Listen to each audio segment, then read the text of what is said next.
and I'll follow after the Honorable Ndakelichis. Thank you very much, Ndate Khanaka. We are very glad and excited to be here today. But can I request that we observe a brief moment of silence to observe and have in our thoughts those who have died and have also been negatively affected by this death, and those who suffer the consequences of gender-based violence across the country and across the world, just for a moment.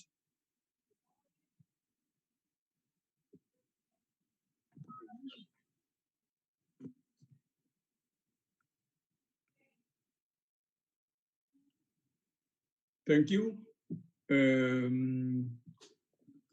When I say that we are glad to have this opportunity, is we are in the middle of a crisis, a pandemic that is wreaking havoc in our country and has also cost lives as well.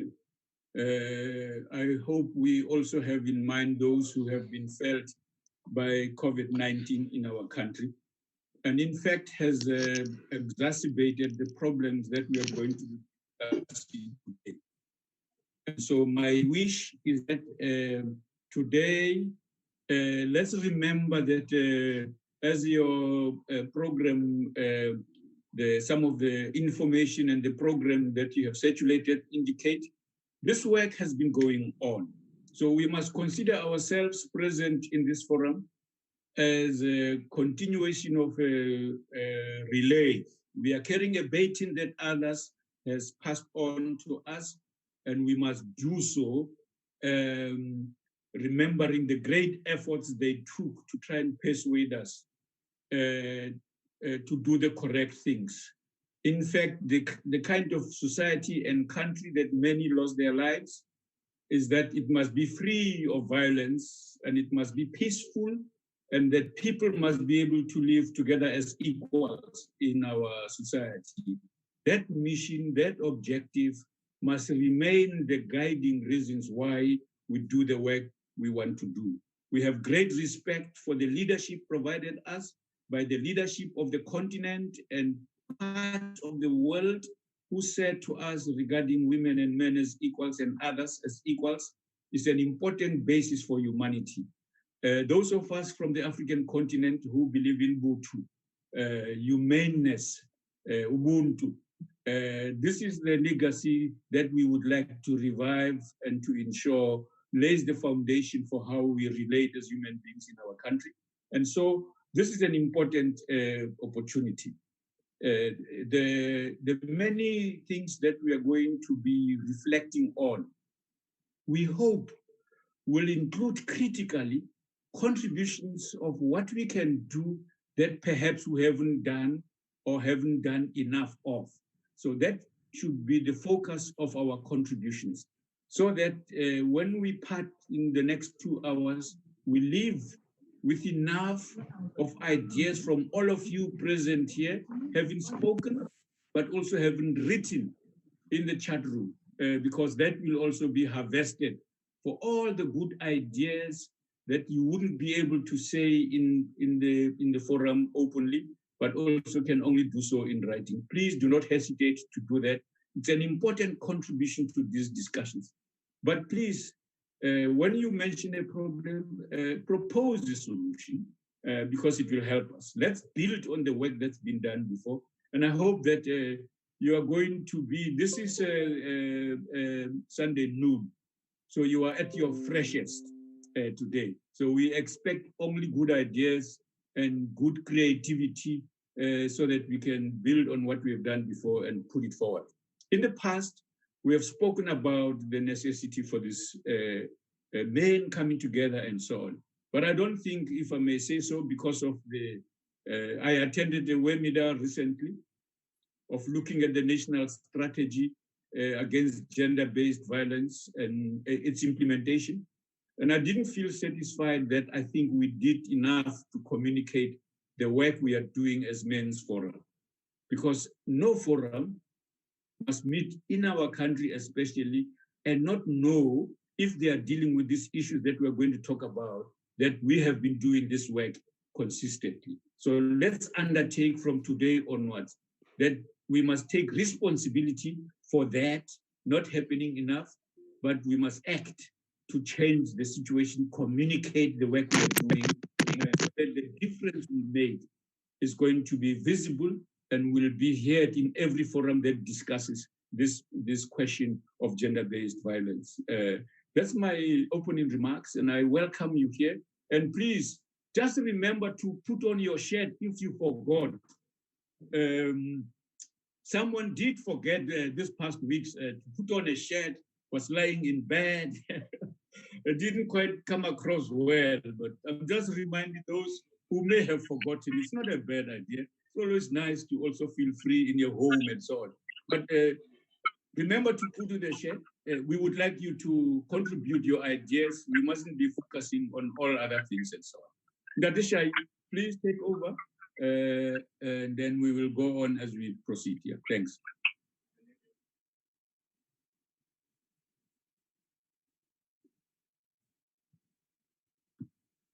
Please unmute yourself, Mr. Shai. Yes, thank you, sir. I would like to welcome everyone who's here, and I will make a special announcement on noting the delegates that are here. But I just want to say it is very important that on this day, which is Father's Day, we really give meaning to fathers in this country, for we have become another type of fathers. Gender-based violence and femicide has become our everyday reality. And I cannot agree more. The Honorable yes, we have done a lot and we continue to do a lot, but maybe it is not enough. Maybe we've not spoken about the issues that needs to be spoken. Maybe we've spoken to the perpetrators, or maybe we've spoken to the outcomes of domestic violence and gender-based violence, which is femicide. But we have not spoken to the environment that creates, that enables the perpetuation of these horrendous crimes.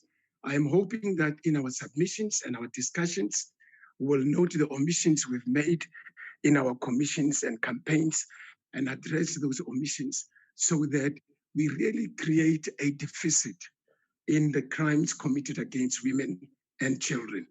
And I would like to see also, I think I agree, Linda Delechisa, my honorable speaker, the outcomes, when you come up with a program, we would focus on, why do we have a need for safe homes for women and children? Why is there such a need in this country? It is an indication that we are not doing enough. Secondly is, what is it we can do to speak to men effectively instead of speaking to men after he has killed a woman, so that we are preventative in our campaigns going forward, in our programs going forward. Having said that, I say let's have an open, robust discussion at the time when we have to, because these are the times when we really have to speak to the issues that create this environment. I also want to say,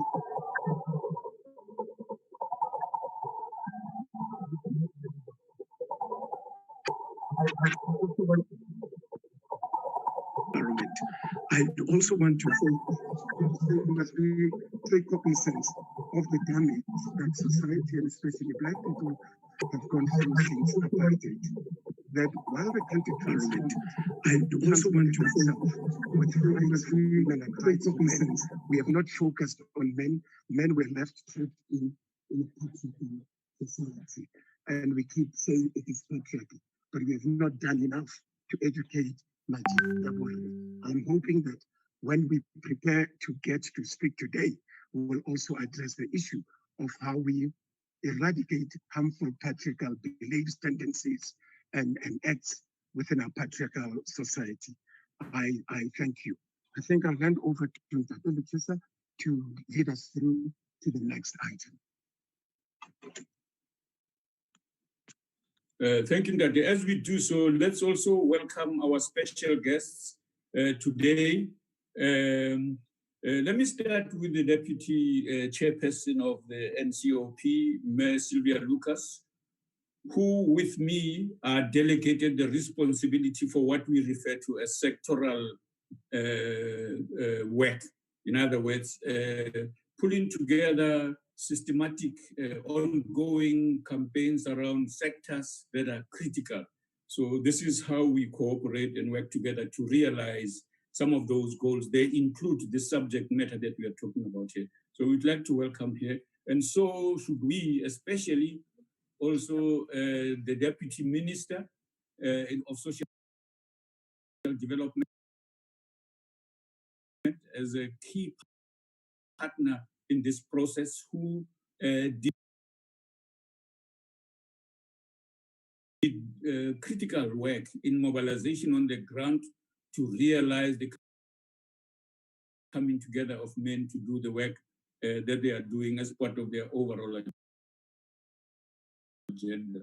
Similarly, Dr. Pasha, the Deputy Minister of Health, let's also welcome you, and so that the work that we are doing here is a critical component of the public health system that we would like to see on the ground, understood in every family, in every street, in every neighborhood, that we are contributing towards. It's an important thing that we work together around these matters. And let me also welcome the Deputy Minister of Police, who are at the front line of the battle against gender-based violence, that we welcome you and hope that the insights you will share with us of the work you've been doing and the opportunities that you see going forward for collaboration is articulated well. There is no question that the South African National AIDS Council is a critical part of this. In fact, the Men's Forum evolved out of that. And so it is an important part of the work that we are doing together and collaborating. I see there is Dr. Abba Omar there, who will present to us significant issues that relates to the matter we are dealing with here. One of the responsibilities we had in the past, we provided information for inviting all institutions and departments, broadly speaking, for what we've called the United Nations He for She campaign, and so on. And similarly, the work that we circulated was critical to the UN family of organizations, coordinated by Nados Bekele Thomas, who's here. We are really excited that they are able to be here because this is a global campaign, and therefore this work we are doing, others are doing elsewhere. So sharing insight is a very good exercise. So let me go on to request the next presenter on the agenda there.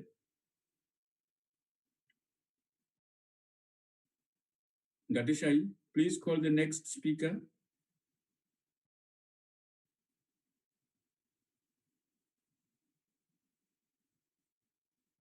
While Ntando, can you prepare yourself while Mr. Shai is preparing himself?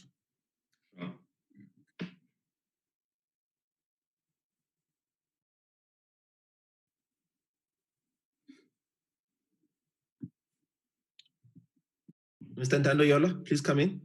Must I go ahead? Yes. Please let it go ahead, and we will, all presenters, please pardon us in order to save time. We will not introduce you over and above what we have said so far. We do wish to ensure that all the critical people present here, we will name them as we go along. but we will provide information about who you are, where you come from, and so on, as part of the comprehensive report of what we are doing here today. So thank you very much. Go ahead, Ndati.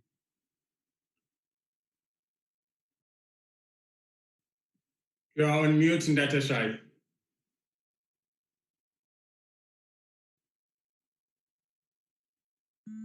There we go. Sorry about that technology. Sometimes it's not sharp. I would like to call upon to give our opening remarks the Senate chairperson, Ndate Ndando Yola. Thank you, Ndati Shai. Thank you, Prophet, and thank you, Deputy Speaker.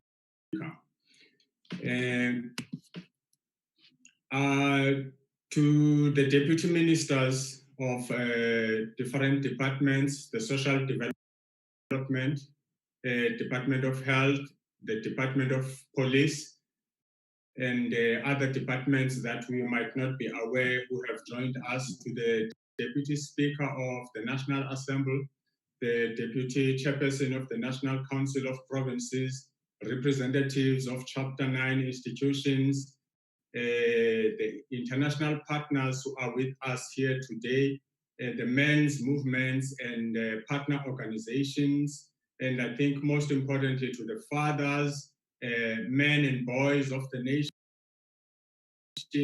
as well as everyone who has joined us on this Father's Day.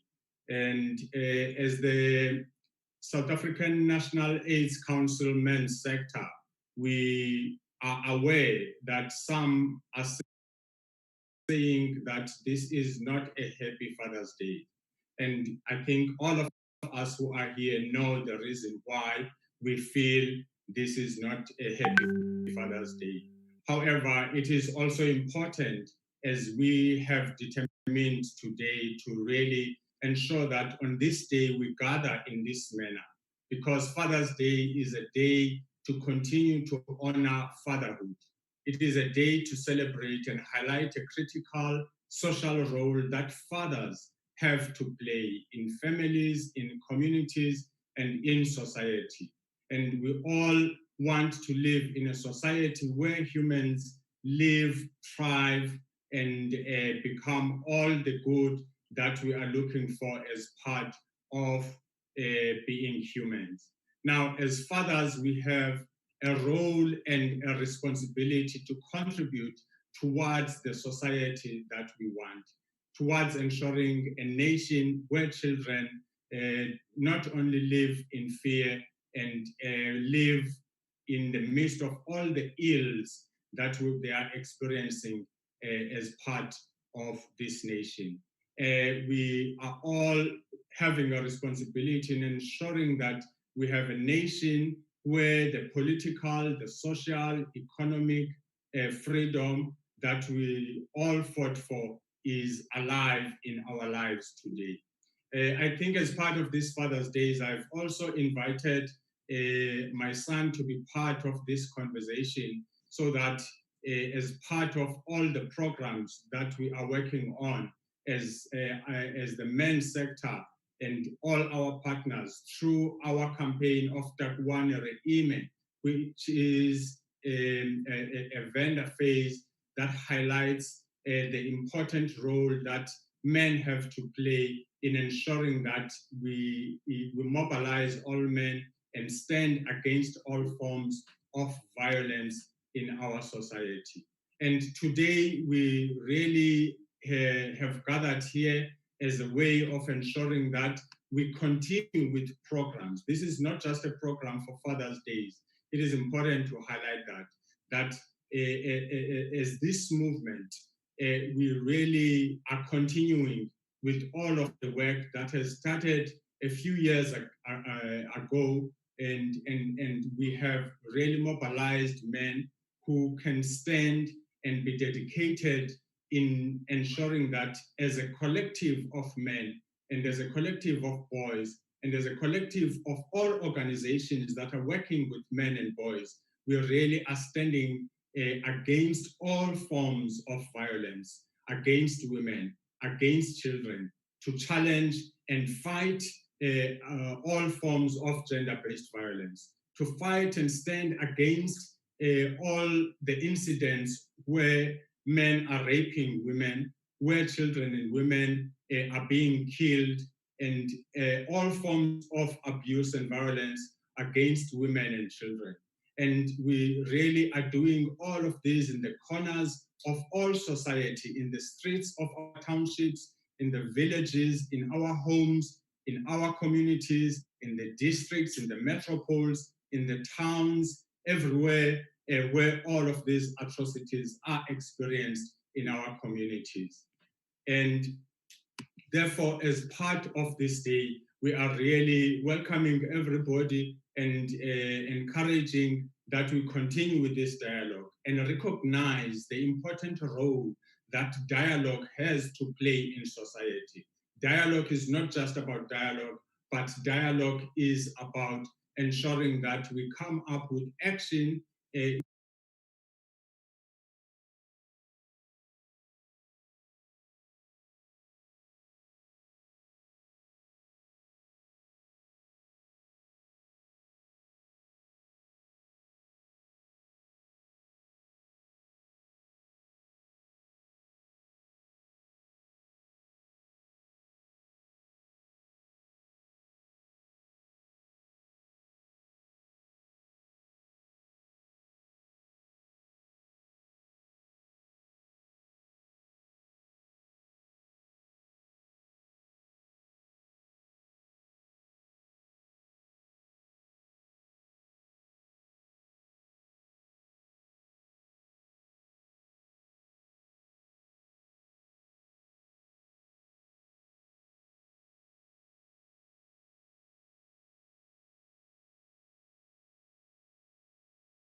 the same thing.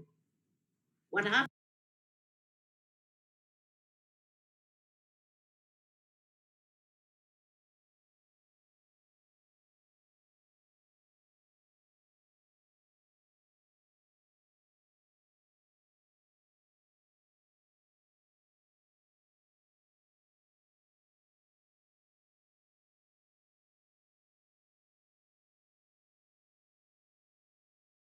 in a society where humans live, thrive, and become all the good that we are looking for as part of being humans.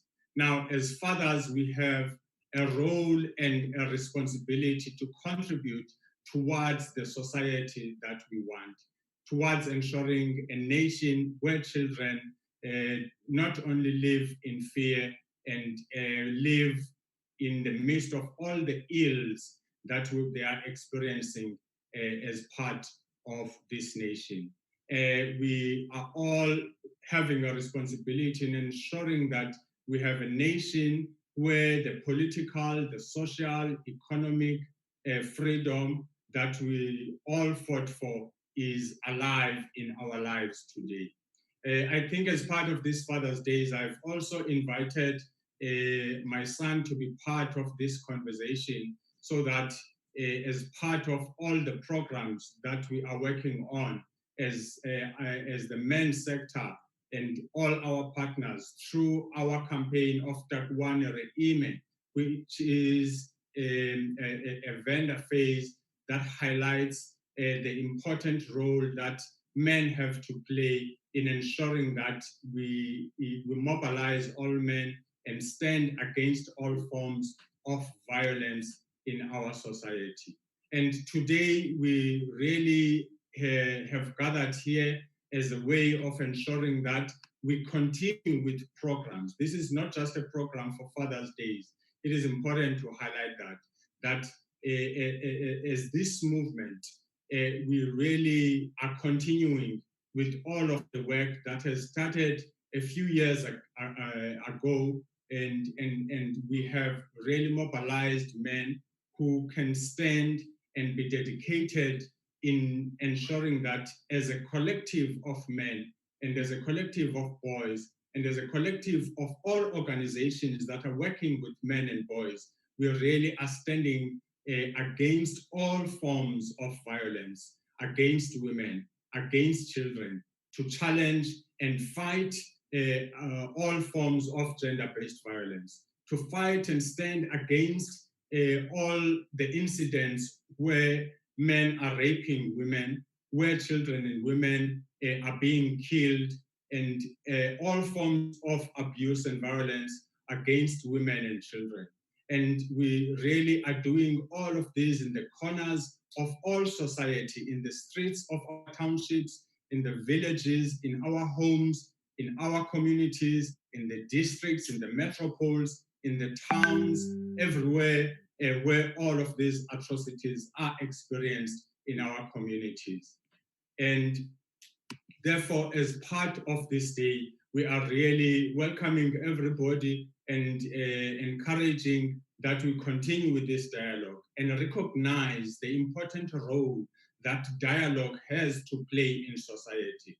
Dialogue is not just about dialogue, but dialogue is about ensuring that we come up with action, is about ensuring that we raise consciousness about issues that we need to deal with as individuals in order that we can stand to be the people who are required to be in society, especially as men and especially as fathers. So we are really here to ensure that we have sustainable action, we continue with the action that we have started a long time ago to recognize where these forms of incidences are happening and the men who stand against them, who call out other men, to build a culture of being vocal against all forms of violence, to mobilize each other against these social ills, as well as to continue with activities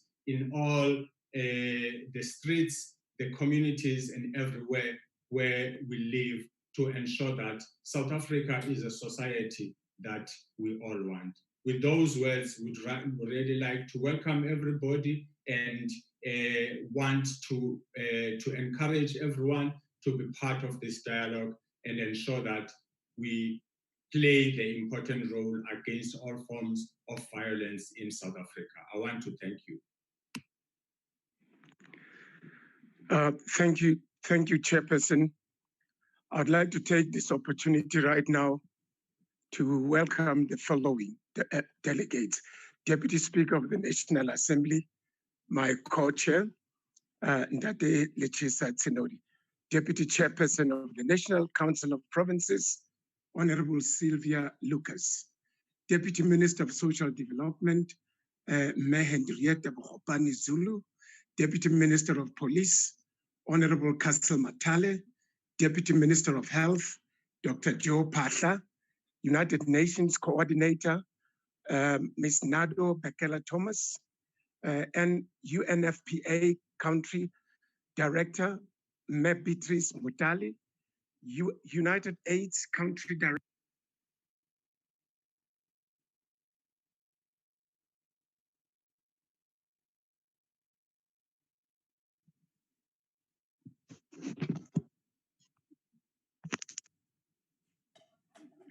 Seems to be a problem with sound there. Yeah, can you assist Deputy Speaker? Oh, okay, am I back on? Yes, we can hear you now.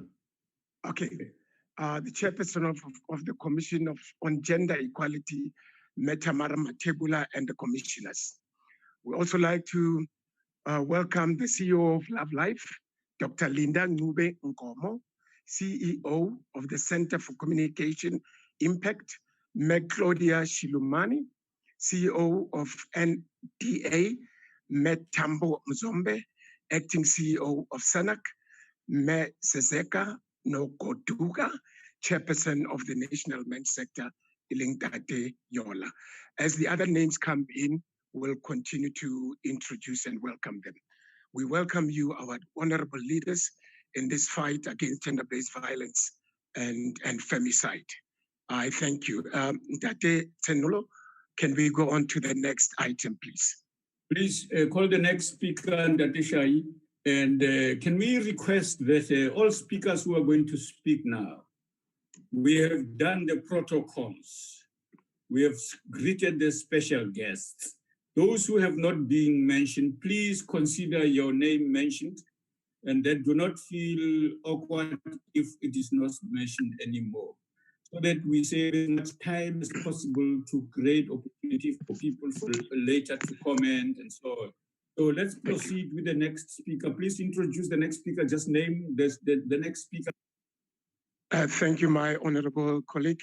The next speaker is going to speak about our role as fathers. And this would be Mr. Mesh Kekana, who is from Dads in the Picture. Up to you, over to you, Dad. Ramesh. Greetings, everyone. My name is Mesh Kekana from Dads in the Picture, as indicated. Our role as fathers.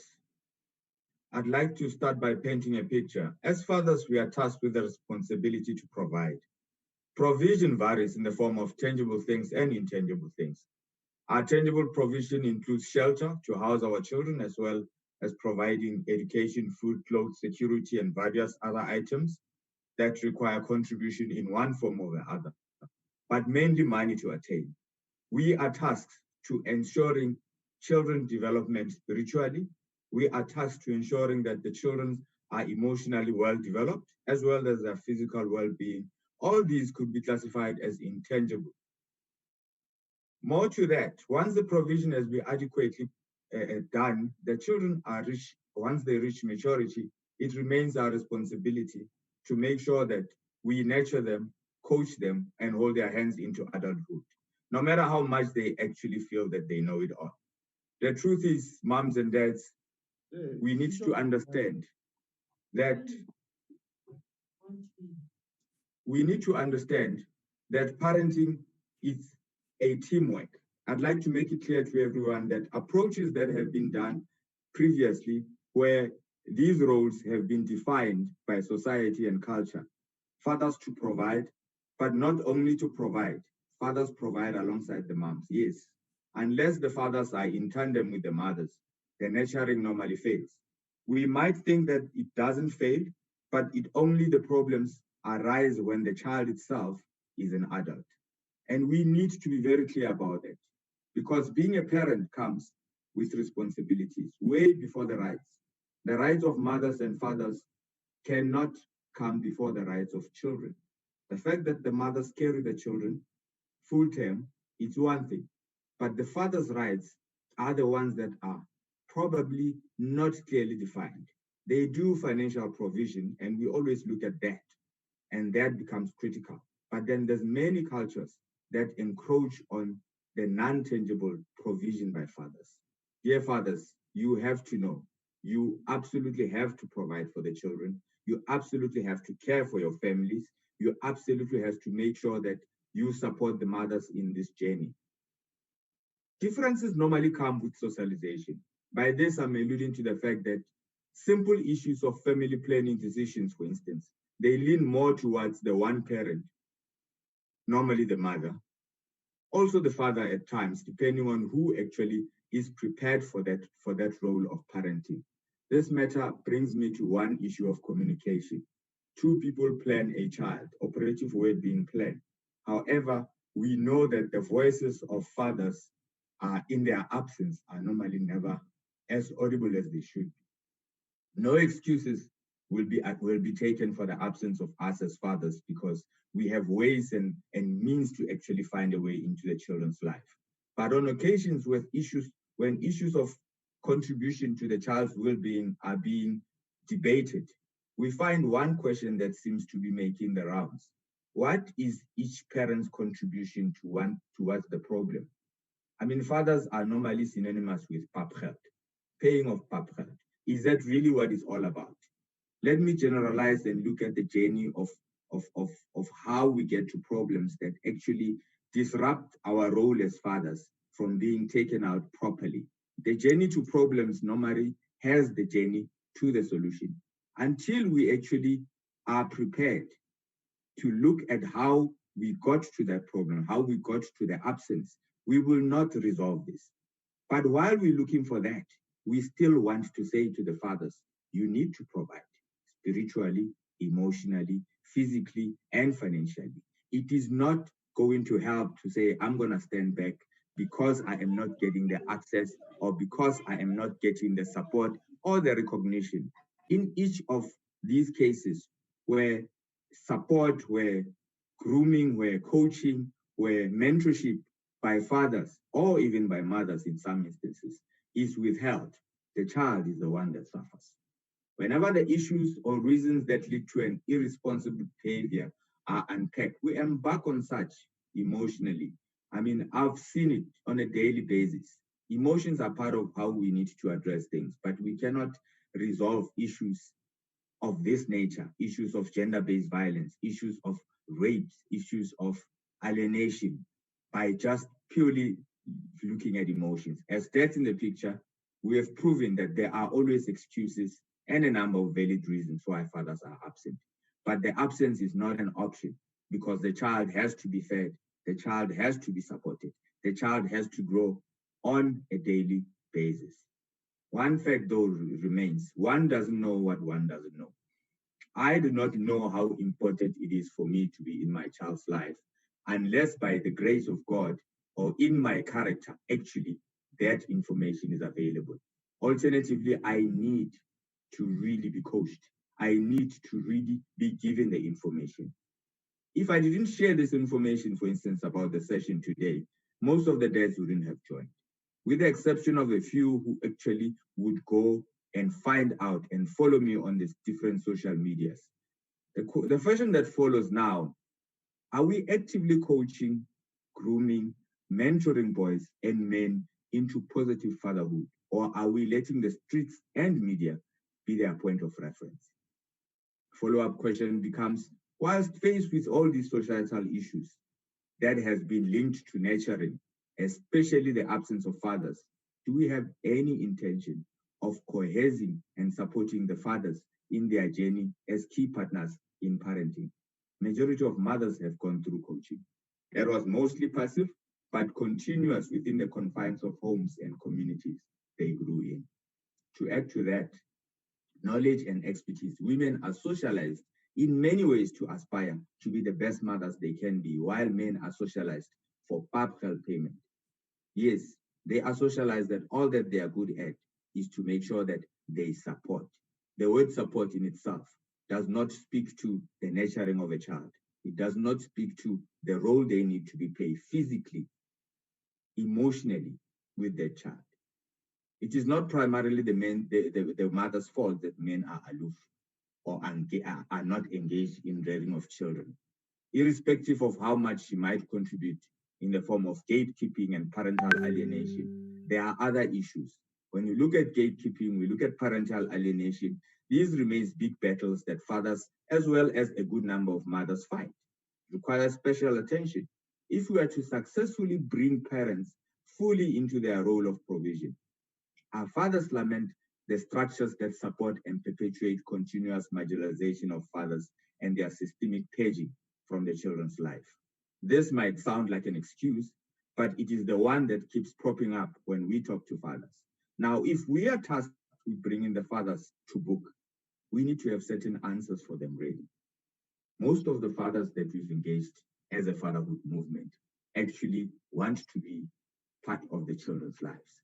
But if you observe how they actually go about it, it is not right. This observation also holds the same validity for women, both face societal and family expectations.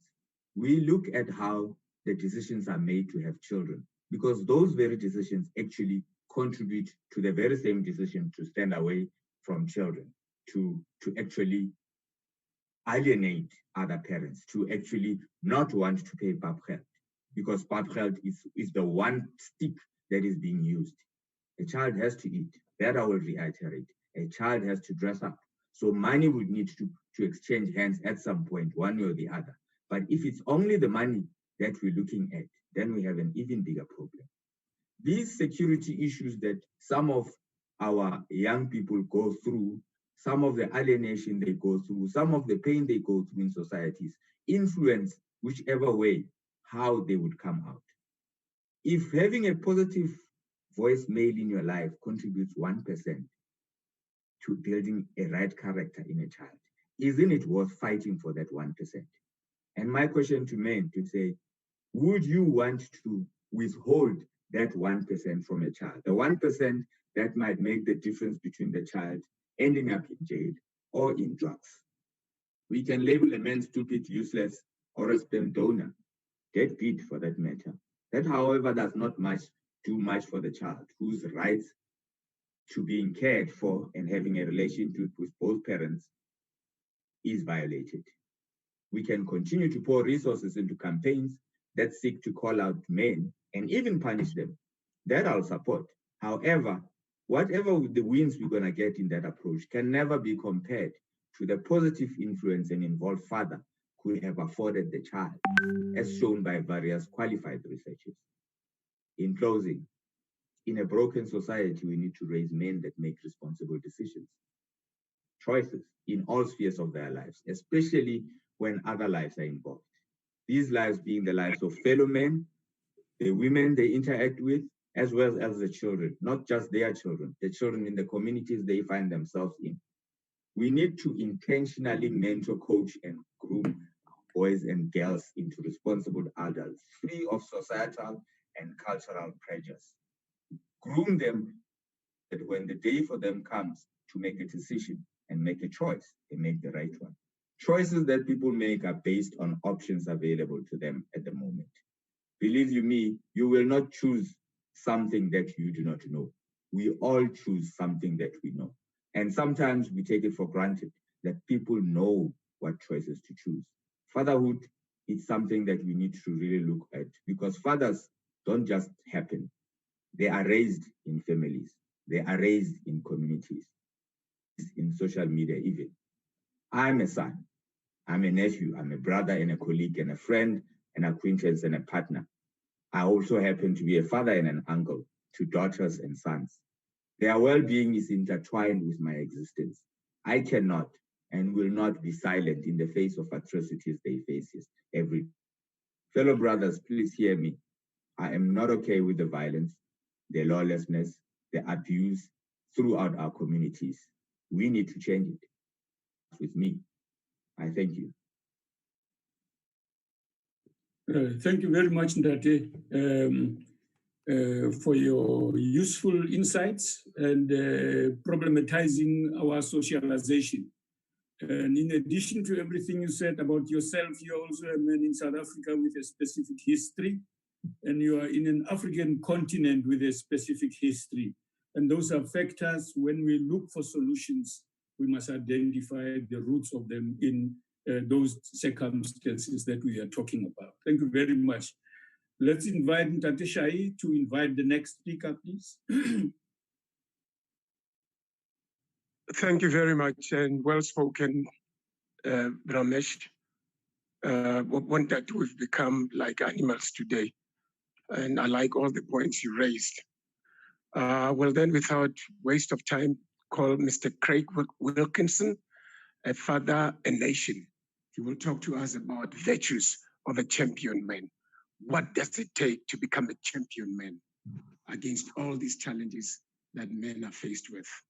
Craig, over to you. Thank you so much, Patrick. Appreciate it. And thank you, everyone, for the opportunity of being here. It's wonderful to be with a group of people who are passionately committed to overcoming this issue of gender-based violence. For me, and I think for all of us, the solution to unhealthy masculinity is healthy masculinity. The solution to toxic masculinity is good, positive, powerful, good masculinity. So I'll just share briefly around 6 virtues of good, positive, powerful, positive masculinity. Because the more we promote that and the more we live that throughout this nation and throughout this world, the less toxic masculinity will exist, because positive masculinity will squash it out. So I'm just going to talk briefly about 6 virtues of positive, powerfully good masculinity. The first one is that good men, champion men, as I call them, use their strength for good.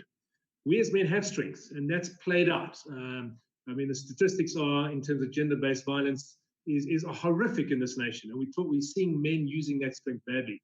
And I would say to men that there are three ways we can use our strength. The first one is we can fail to use the strength. In other words, instead of stepping up when we need to step up or speaking up when we need to speak up, we sit back and we sit down. Someone once said that all it takes for evil to prevail is for good men to do nothing. And for us as men, the opposite of masculinity is not femininity. The opposite of masculinity is passivity, when good men do nothing. And that's, we become complicit in the issue. So the first thing we can do is fail to use our strength. The second thing we can do is misuse our strength.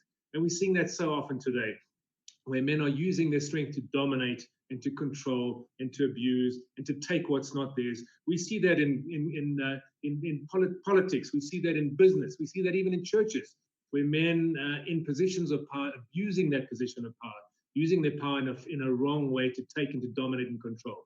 And the third way is we can use our strength well. And here's the challenge. If every man used his strength well, we would not have an issue with gender-based violence. We'd not have an issue of fatherlessness. We'd not have an issue of corruption or theft or anything, because every man would say, this strength that I've got, whether economic strength, physical strength, emotional strength, positional strength, I will choose to use that to serve, to love, to honor, to protect, and to provide. So the first champion trait is that we need to use our strength well, not fail to use it, not misuse it, use it well.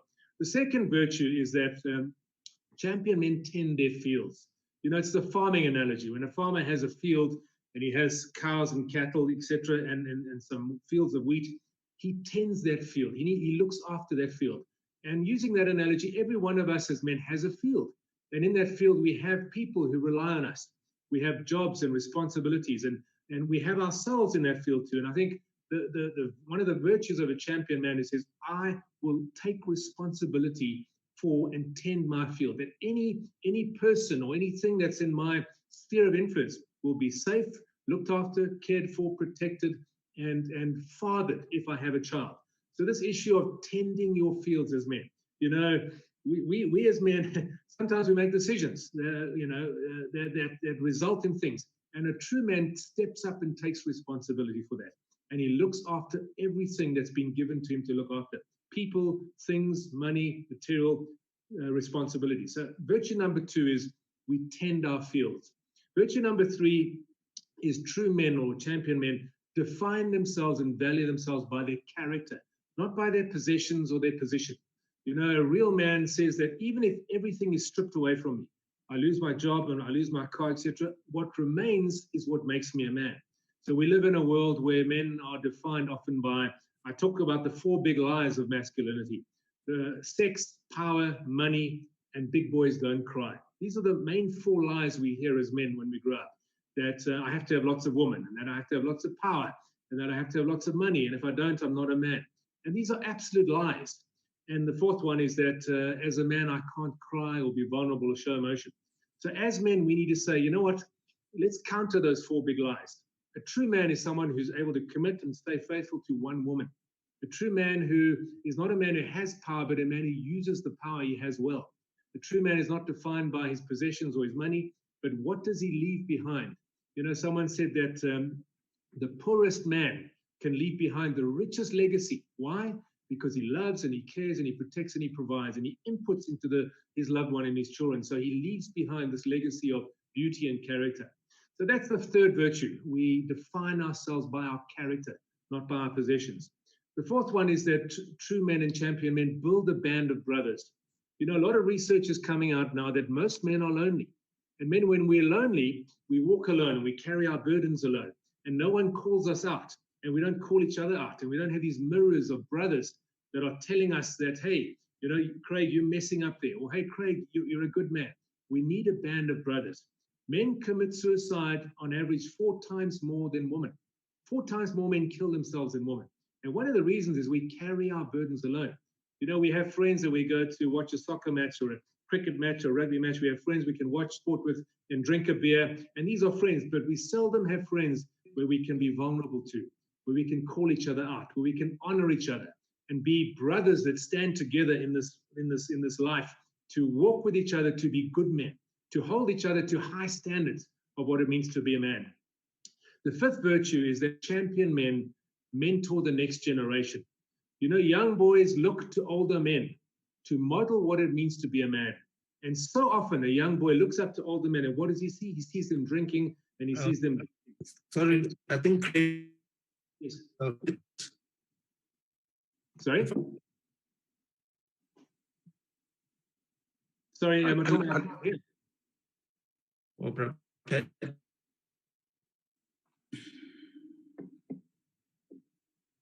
Sorry, Matome, I can't hear you. Just go ahead, Craig, and wrap up, please. Okay, fantastic. Go ahead to wrap up. Yeah, that's okay. All right, fine. So we mentor the next generation, and then number 6 is we make the world a better place. Whatever we do, whatever the situation is, we need to leave that better than when we found it. We as men need to make this world a better place. So I'll just wrap up there if I'm running out of time. All of these things are contained in a little booklet, which is available free of charge. If anyone would like a digital copy of that, I'm very happy to send it. It elaborates more on these things. But as men, we need to stand up, be true men, and we will eliminate this issue of gender-based violence. Thank you so much. Thank you very much. The next speaker is Dr. Abba Omar, chairperson of the Sanak Trust.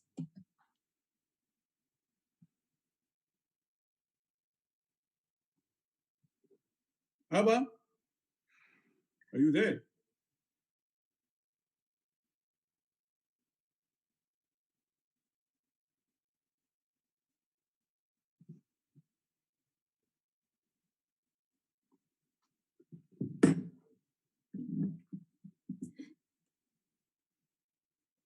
Is Abba there?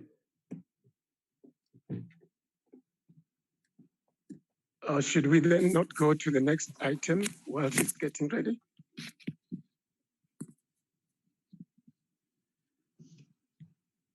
Is he there? We're not getting a response, Dr. Lichis. Okay, let's go to Nados. Madam Nados Bekele Thomas, the UN resident coordinator. Nados, are you there?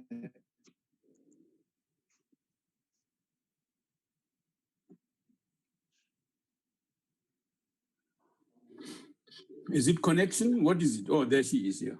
Go ahead, ma'am. Yeah, I'm here. Thank you.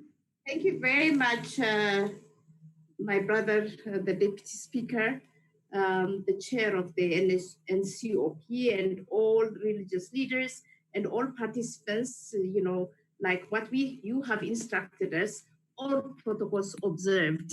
Thank you very much. Thank you very much. I would like to just first of all say Happy Father's Day. Happy Father's Day to all fathers to be, and to all figure fathers, but also to all parents in all their diversity.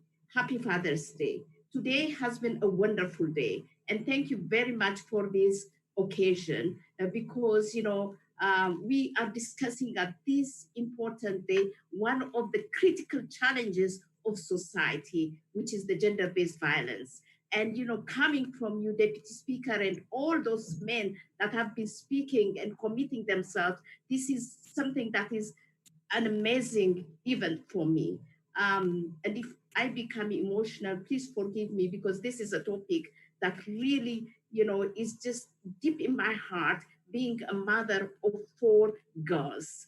And whenever I see anything that is committed to girls, to women, it just hits me, because it just means as if, they're affecting my mother and my children. So, and I'm sure each one of you that are here today are feeling the same thing.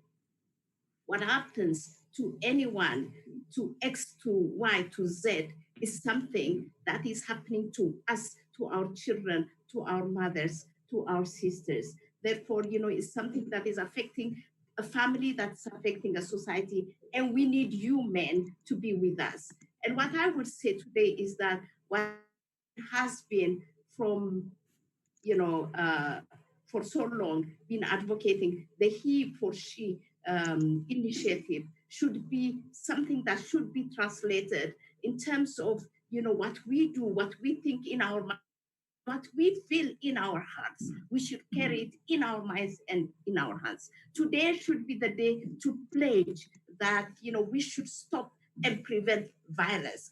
Each man should stand up and say that, you know, we are going to stop and prevent violence. I mean, it's not just a woman's affair, because for long, women were sitting together and discussing this problem as if the men are bystanders. Today, we're saying men are not bystanders, they are with us. We commit as men that you're not bystanders, that you are going to stand with women that are abused. Speak to your friends, uncle, father, workmates, neighbor, or any man who is close to you and is abusive, whether physically, sexually, emotionally, or economically. And these are for those that are really not, not perpetrators and not offenders, but those that are, you know, feeling the same feeling that we women are feeling. And those that are, you know, in violence, please immediately seek help. If you know that you beat up or ill-treat your wife, girlfriend, daughters, or any other woman, you can approach a social worker, counselor, NGO working with men or gender-based violence. You may also call the Stop Gender Violence Helpline. Please help yourself, please help your family, please help your community. Second part of commitment and the pledge that we would like you to see is to pledge that you support survivors. Be part of the solution. If you are a retired lawyer, social worker, judge, teacher, or any other relevant profession, urgently volunteer your service to government authorities or civil society organizations to reduce the backlog of gender-based violence or sexual offenses case. Be part of the solution. Support women survivors of gender violence in your community to report cases, for example, by providing transport, be present in numbers to support her in a court case, offer your phone numbers to be available to support, etc. Find a shelter for abused women near you to provide financial or in-kind support. Engage your community. You are part of the community. Engage your community. Educate yourself and others. Join or start a conversation about gender violence by finding safe spaces for men to talk, such as barbershops, during sport games, at schools, workplaces, churches, in taverns. Use social media to speak out against gender-based violence and gender inequality. Send a clear message that is cowardice and not cool to violate women. Make a personal commitment. Be a role model at home, including teaching boys early and often to respect women and girls, and teaching girls their rights. Do not tolerate jokes, practices, and behavior that disrespect women or girls or perpetuate negative gender stereotypes and social norms. Commit to actively play a role in ending gender violence as an individual in your family, in your community, and in the society. Join the He for She global movement at www.heforshe.org. And also, please, please, please, please look at what your children are looking at when it's, you know, all these, online information, stereotype, advertisements, and all this. Please educate your children, both the girls so that they can stand for their rights, but the boys also so that they can respect their sisters, you know, and their elders. It's very critical and very important. And I want to thank you very much because, you know, I remember just last week, you know, the UN Women had an engagement with the religious leaders, and the religious leaders had made a pledge. So each one of us today, as fathers, we should stand up and make a pledge. Enough is enough. Thank you very much. Thank you, Nados. Thank you very much. Much appreciated. That global invitation to commit. Is Dr. Abba Omar back? Is he there? Is he connected? If he hasn't, I'll move over to Honorable Sylvia Lucas. You and won't be Honorable... talking, Deputy Speaker. Sorry, he apologized. Sorry? Sorry that? Sorry?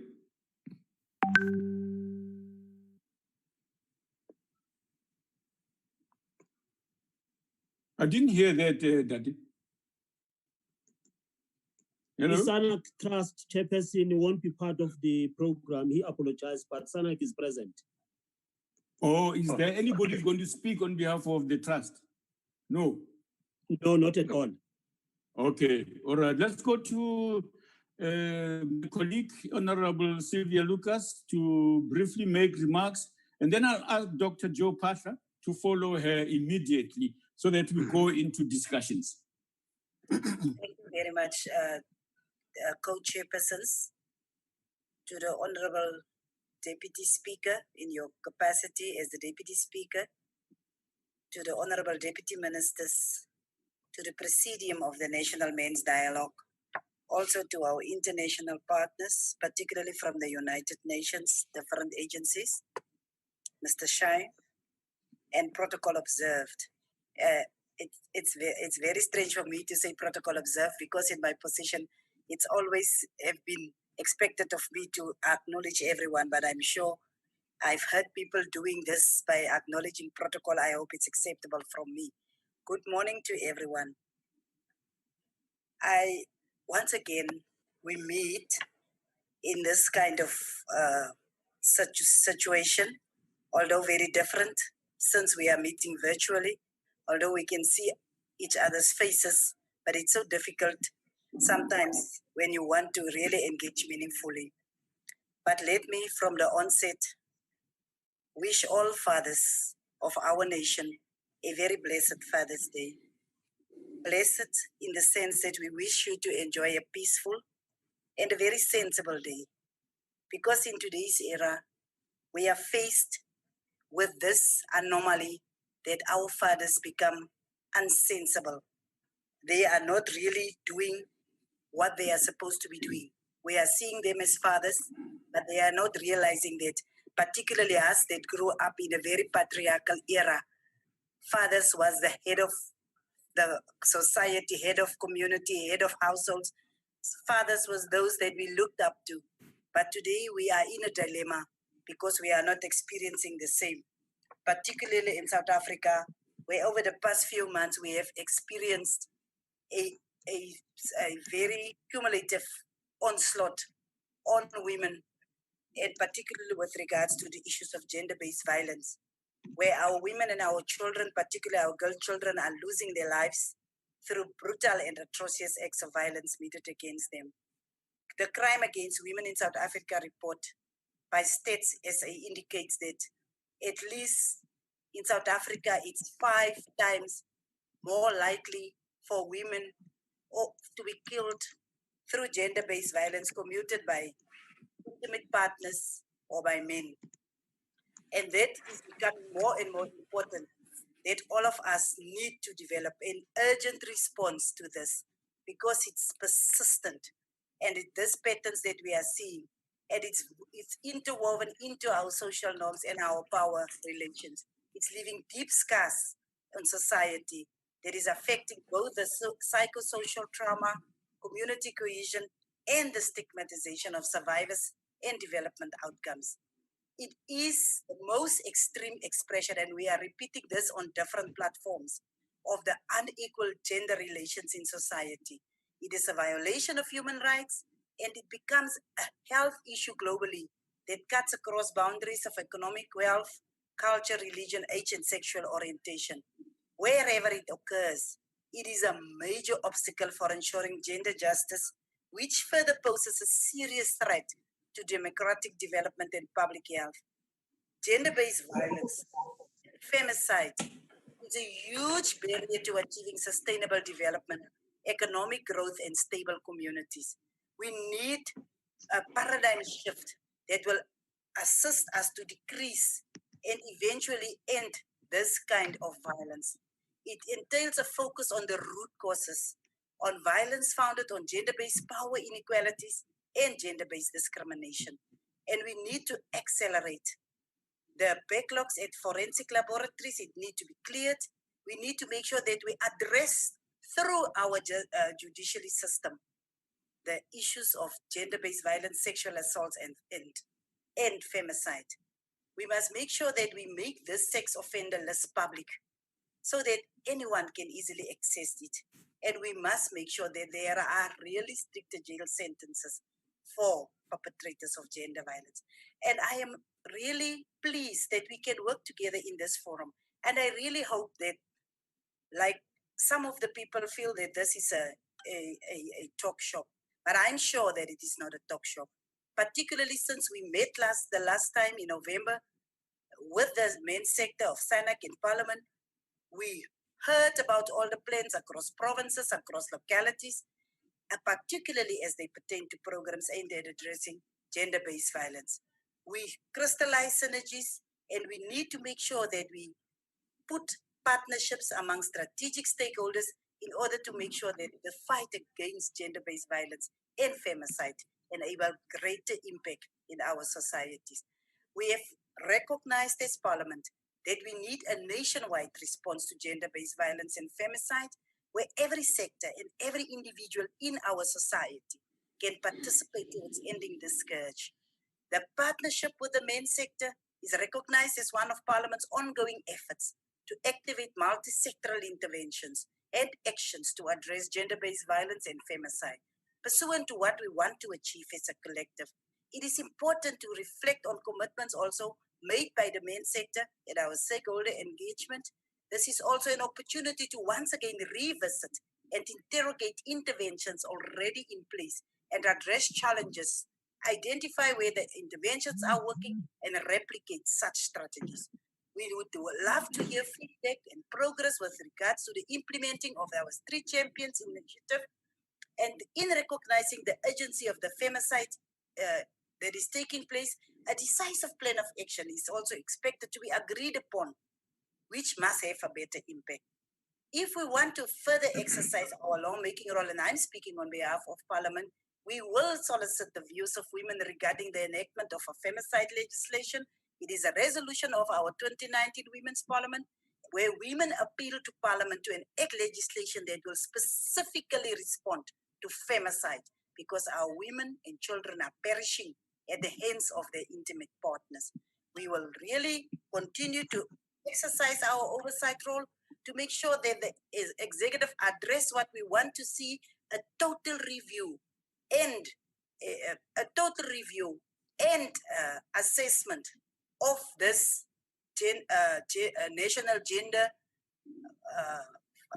framework strategy. That is what we want to see. We want a strategy that will enable all of us to put our hands on deck to root out gender-based violence and femicide. And our problem can't be solved by women or by government on their own, but through targeted interventions by society at large. All of us that is in this dialogue know that we need to play a great role in helping to challenge patriarchy and toxic masculinity. If I listen to Bramesh of what you were saying, that as a man or as a father, he never realized that he's got to play this very responsible role. Now, as a man, make sure that you participate and you convene, and so that we can, at the appropriate time, agree that we don't agree. We agree to disagree with those that are the perpetrators of gender-based violence. Thank you, ma'am. We need to take urgent and targeted action, and we need to end the generational cycle of violence and femicide. With that, Honorable Chairpersons, everyone, I thank you. Thank you. Is Dr. Joe Pasha present? Thank you very much, Co-Chair. I'm sure you can hear me. Co-Chair. Yes, we can hear you. Yes, go ahead, Nat. Okay. Thank you very much for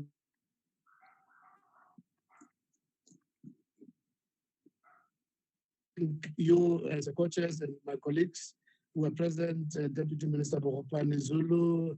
I'm not sure, I didn't see colleague Matale, but all other colleagues, including Ms. Sylvia Lucas, who has just spoken. And thanks a lot for, and also let me thank the organizers of this forum. I see that there are quite a number of parties which have been responsible, and we thank you for that. While we are used to having Father's Day every year, it's a different one because we're celebrating it in the midst of the COVID pandemic. The first major challenge over a century, and hopefully the last one in our lifetime.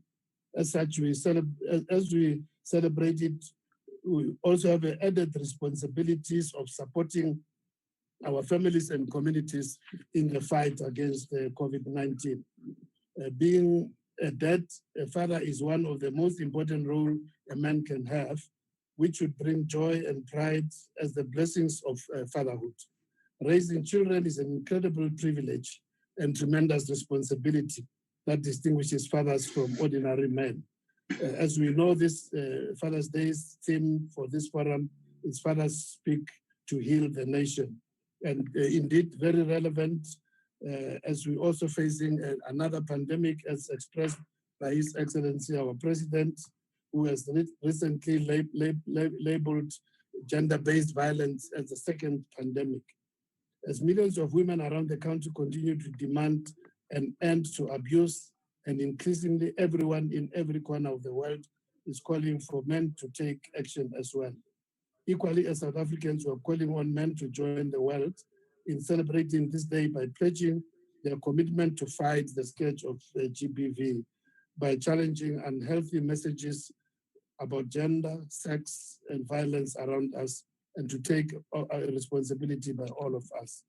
So in this respect, I want to thank Takuane and the SANAC men's sector for various initiatives which they have taken, creating a mass movement that has grown over time in terms of mobilizing all of us in the fight for this noble cause. I would like also to take the opportunity to thank the Department of Social Development, led by my colleague there, Deputy Minister Bokgopane Zulu, for very magnificent efforts. On this day, as fathers, we are reminded that families are the building blocks of successful and responsible communities, and we therefore need to make sacrifices to build solid and successful families. We are further called to recognize and honor the critical role of fathers. Fathers have got a broad range of roles of being a teacher, a coach, a role model. Children's behavior is quite often modeled around what they see around them in the family. It remains a haunting truth that most of our children are raised without their fathers, missing in action, whether it might be because they've passed away or they're just absent. They've abandoned their responsibilities, behaving irresponsible and in an ill-fitting manner. This has led to weaker foundations for some of our families and communities. And the foundations of our families and communities become weaker with the absence of fathers. While gender-based violence has always been characterized by female victimhood and male perpetration, there's also instances reported where men and boys have also suffered sexual abuse. We just don't know the scale of this because this has not been properly documented. Gender-based violence is the crisis of major proportions in our society. While there were indications that during the lockdown situation was providing breeding ground for GBV, the recent matters of young women, many young women, as the president mentioned in his address, over 21 of them, and children just after the relaxation. This has really shocked the entire nation. It is up to us as fathers and as parents to instill values of citizenry in our children. It is up to us to say to our daughters, don't ever let images you see on the media, on television, define your worth, because your worth is beyond materialism. You need to aim high in reaching your dreams and your goals. It is up to us to tell our boys that some media may glorify violence, but in our household, we give glory to achievement, to self-respect and strong family values. It is up to us to set high values, and that means we must also live those values ourselves in setting an example. As SANAC stakeholders, we strive to involve men in committed, responsible, and empathetic fatherhood to fight daily to reduce violence against children and women. We need to mobilize fathers and caregivers to play an important role in promoting nonviolence in their families and ensure positive well-being of women, girls, and all family members. We need to shift the intergenerational cycle of violence to an intergenerational cycle of caring for each other. Real men protect their families. That is our message. Our message is that real men protect their families and the community. That real men give comfort to their partners and children and do not harm them. That real men know that their masculinity is for providing security and comfort to their families and to society, and not to harm women and children. Happy Father's Day to all of the fathers of the world, and we wish everybody a very happy Father's Day. Thank you very much, Honorable Co-Chairpersons. Thank you very much, Ndati. Thank you. Thank you. Ndati Shai, thank you for being memo. I love Dr. Joe Paslam for input here. Have you recovered Mewarena Logo, Me Henrietta Bopani Zulu, the Deputy Minister of Social Development? And she's going to talk fatherhood and the lack thereof, South Africa's future under threat. On that day, Balawana Basawana. Over to you, Deputy Minister. Thank you very much, Ntate Shai. Let me also join all the speakers and observe all the protocols. Am I audible? Yes, absolutely. Can you guys see me? Yes, yes. Yes. Thank you. Yes. Happy Father's Day to all South African men. Not those only that gave birth to children, but all those that have decided to be fathers to not only their own, but to South Africa's children. We hope that you are going to enjoy this day and that the day is going to be a very prosperous. We're very honored as the Department of Social Development to continue to provide leadership and ensuring that even though we are going through COVID, that the dialogue between ourselves and men continues. And I want to thank the men's sector and in SANEC, the Deputy Parliament as an institution, and all of the different NPOs that we work with to make this a reality. Allow me, Deputy Speaker, to say, firstly, as a woman, a mother of 3 girls, on behalf of South African women, let me apologize to South African men, because I'm not sure what is it that we have done to deserve the treatment that men are giving us. We don't know what our daughters have done to deserve what those that are supposed to be their fathers take them through. We acknowledge the realities that South Africa goes through, but we can never apologize, and we can't enough understand why would love hurt. That I need answers to fathers. Social development is amongst the leading department in the fight against gender-based violence. So because we have limited time, I'm going to actually just make very specific. The first thing is we are making the progress, but we're actually not making the progress either. Because unless South Africans are beginning to go with us, we are not going to make the progress that we need. The president has spoken. Let us add to what the president has said. But for us as South African women, and for me, that leads also the fight against gender-based violence, that lives, sees not only those that are shown on the newspapers, not only those that get the attention of the media, but even those whose stories are never told. What we are asking for is very straightforward thing. I don't think we should continue to call this gender-based violence, because gender represents both men and women. We must call it what it is: violence against women and children. We must call it femicide, call it by its name so that we don't have to continue to find better ways. But actually, it's gone beyond a pandemic. It's now genocide. At the rate that South Africa women are killed, this country needs to declare it as a genocide, because it is only then that we will begin to all stand up. And maybe then South African men, fathers, will begin to do what they need to do. What is it that we are expecting them to do?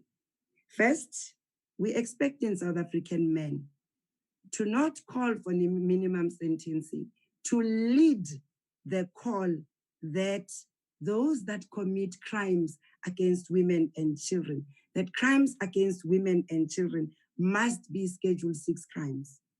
We are expecting South African men to be the ones that lead that call. And we are expecting South African men who have children to be the ones to lead. You don't have to bear a child to be a father. You just have to respect children, care about them, and look after them.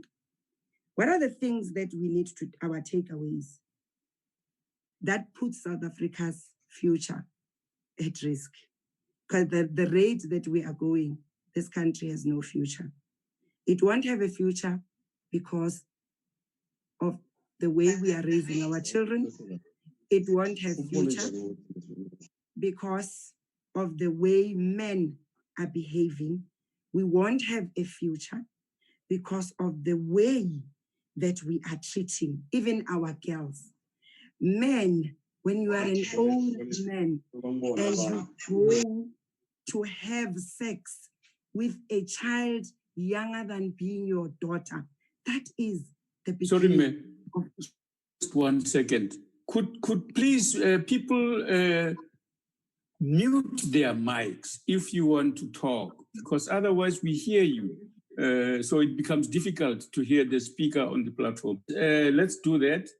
Sorry, Honorable Deputy Minister, please proceed. So it becomes difficult to hear the speaker on the platform.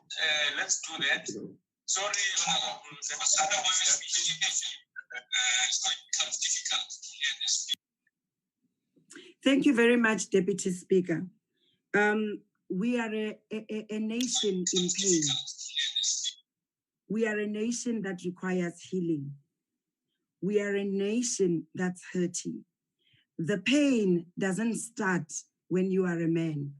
The pain starts in our early childhood development centers. When your nickname is Kandel Kulu, when your nickname is Oh Useless, when you are called Lentole, Ifana no Ihlo. All of those contribute to what we are seeing today. When we deny those that are gay, those that are lesbians, those that are queer, those that are different, when we deny our children with disabilities. As a department, we've established the National Emergency Response Team. That is our trauma-trained social workers and psychologists to provide 24-hour turnaround counseling to all the families under our Families Matters program. And we will be upscaling that program to make sure that it is far and wide and everybody knows about it. We also need as men to begin to hold each other accountable. Until men hold each other accountable, we are not going to make the progress. As said, I think the word gender-based violence make it sound too big in English. We need to call it by its real name. We have launched the WhatsApp line where we called out to men to reach out for help by sending the word brave to 0800 150 150. We want to thank all the men because more than 28,000 men have called for help and they are aspiring to be champion men. And I think as South Africa, we need to also learn to forgive our perpetrators that have forgiven themselves. Because we have learned through HIV and AIDS that stigma in itself is a pandemic. I've been following the charts, facilitators, where we say Patrick Shai is why is he speaking? But it is only those that have walked the road that are able, when they reach out and are rehabilitated, that we need to utilize them to pull the others rather than calling them names and continuing to stigmatize them. As a nation, we have a lot of stigma. Stigma for drug users, stigma for this, stigma for that. And the stigma will continue to destroy and eat up this nation. So we need to look at the stigma. We need to actually hold the hand with the perpetrators to understand why they do the horrendous crimes that they are doing, so that we are able to put in place responsive programs, not just programs that we think are going to change South Africans, but programs that are actually in line with what is actually happening. The Men and Boys Championing Change program is actually showing us where the pain actually starts, where boys whom we are investing in as a department, as government, to make sure that the future of South Africa would have a different breed of men, are saying to us, our parents are hating us. We're not saying stay together, but we are saying get along so that we are able to survive. As I conclude, Chairperson, allow me to say, we have for the first time trained 8,950 traditional leaders on gender-based violence, so that when they sit in the tribal councils, they actually talk about something that they understand. And we are holding them accountable as a department to say, where they govern, they must declare and lead and say, not here. So that when they sit, they are able to lead and be champion men. We have launched the YOLO, Chomi, Families Matters, Zazi, Kimoja. All of these programs will never change the lives of South Africans unless we understand them. We've launched men's lounges, 17 of them. We've appointed male social workers to actually support men at the request of the men, and we hope this will make a difference. But above all, we will be opening 3 shelters in Gauteng, Free State, KZN for the LGBTIQ community, because they go through the same abuse as everybody else, if not more. We'll be making sure our shelters are disability friendly, including sign language interpreters, so that people with disabilities are able to get help. We'll be ensuring that our program, through our new cabinet-approved drug master plan and the victim empowerment support bill that has been approved and is on its way to Parliament, we hope Parliament will approve it faster so that it actually gives us more leverage to enable us. But the long and short of it is enough is enough. South African women are tired. Our children are tired. Don't break our families, build them, South African men. Take your responsibilities, use the power you have positively. Sekwanele manje. Thank you very much.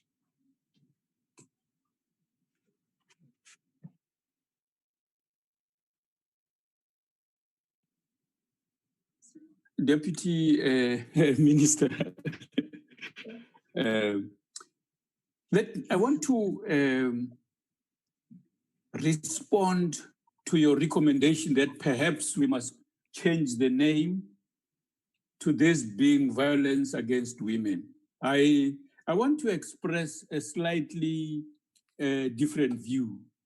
I think the people who named it gender-based violence thought carefully about it, using evidence-based thinking, and you yourself now has just pointed that out, about people who, broadly speaking, would fall within the LGBTQ plus community, including in Cape Town, where I am right now, a dancer, choreographer, very well-known person, Fortain, who was killed by a 14-year-old girl.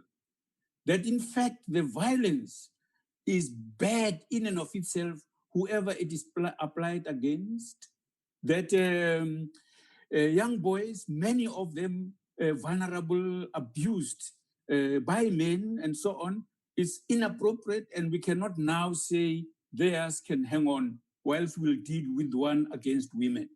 Violence is inappropriate, it is wrong, generally speaking, and we are saying in this instance, the majority, of course, it is true, are women, and we must do everything in our power that we take out of the roots of this issue, violence, wherever it is applied.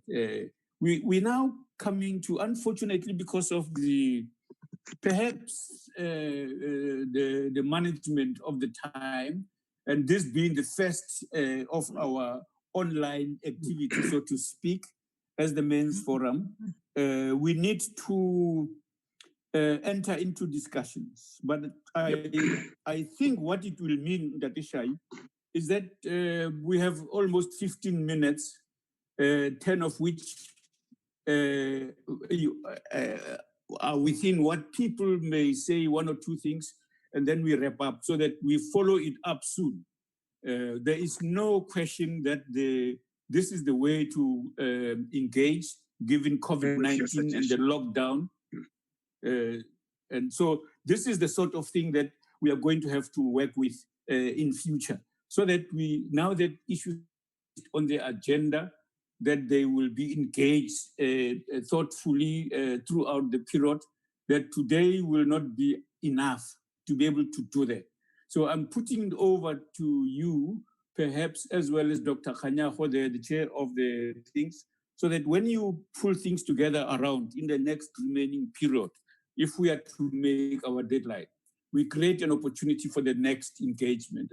We appeal to all participants today that their input has been heard and will be made available, so that the next engagement is a definite follow-up on what has been said here today, and that we can go into it with more depth, discussions, and very little presentation, if any, on the basis that we have had this, except brief summaries of one or two things and so on. So I suppose that this would be the way to go across.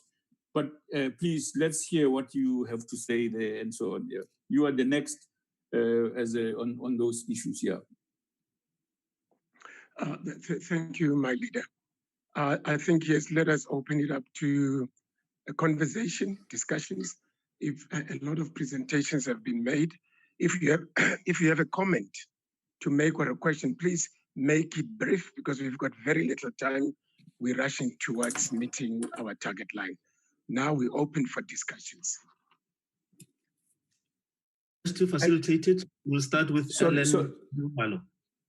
Yes, no, I'll just before you proceed, let's say that we would like on the process, in other words, the next sessions and so on, and how we can take forward the Men's Forum idea as it has been happening. We have just migrated to online and digital stuff.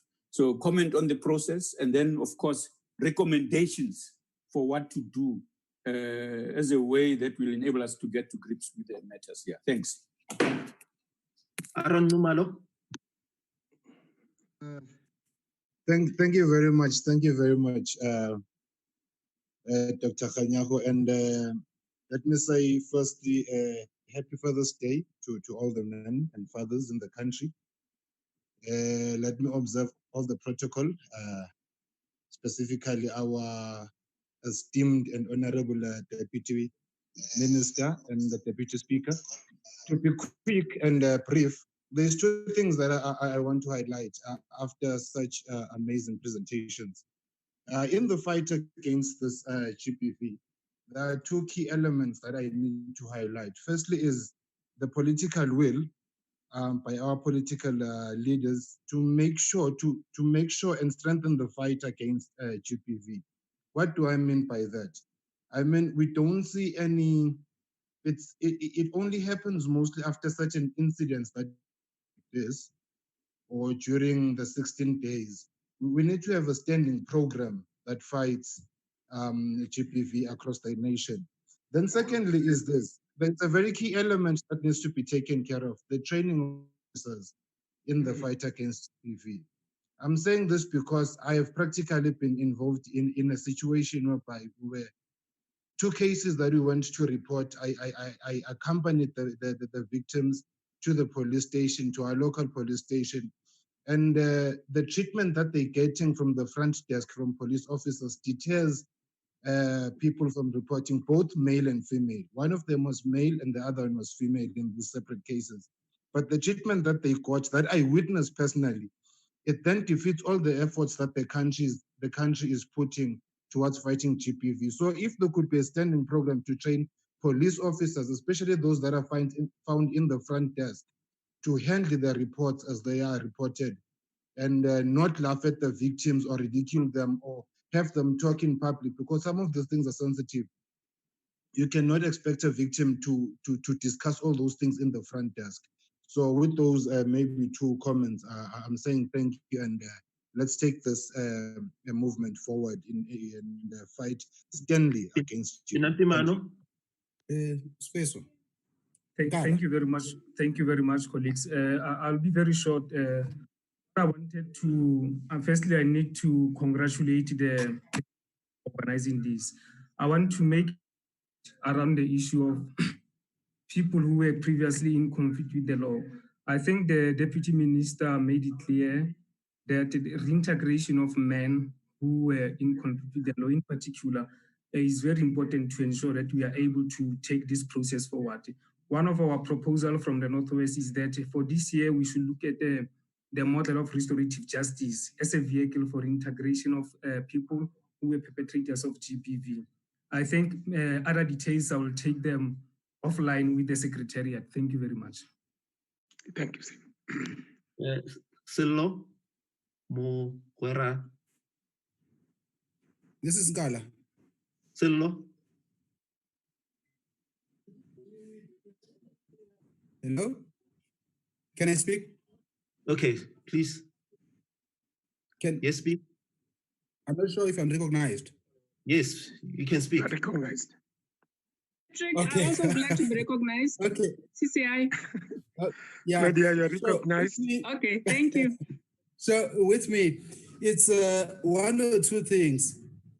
One of them, the Deputy Minister Mobokopane has mentioned of the issue of the traditional leaders, because I know the cases of some women that has been chased away in some areas, in rural areas, whereby they were owning the houses and the indunas or the chiefs were saying they cannot let a woman own a house without a husband, you know.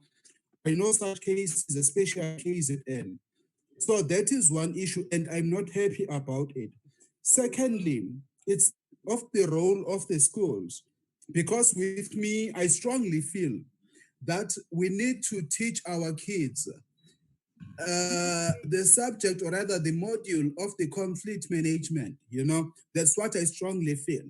How to resolve conflicts, because right now you find that there is bullying in schools, and there is also bullying in our own townships, you know, and it is a serious issue, and we need to be able to tackle it. And it should not also be a once-off issue, you know, the issue of the conflict resolution. We need to be having stages along with, which are going to take along with the grades that which a child is doing at school, so that they can be able to do good for those. And that's mainly what I'm strongly feeling. And one other thing is what has been mentioned, the issue of SAPS. I'm not happy with them, actually. I'm totally not happy. When it comes to handling the cases of rape, I'm just trying to echo one other speaker has just mentioned and the experiences that which has happened.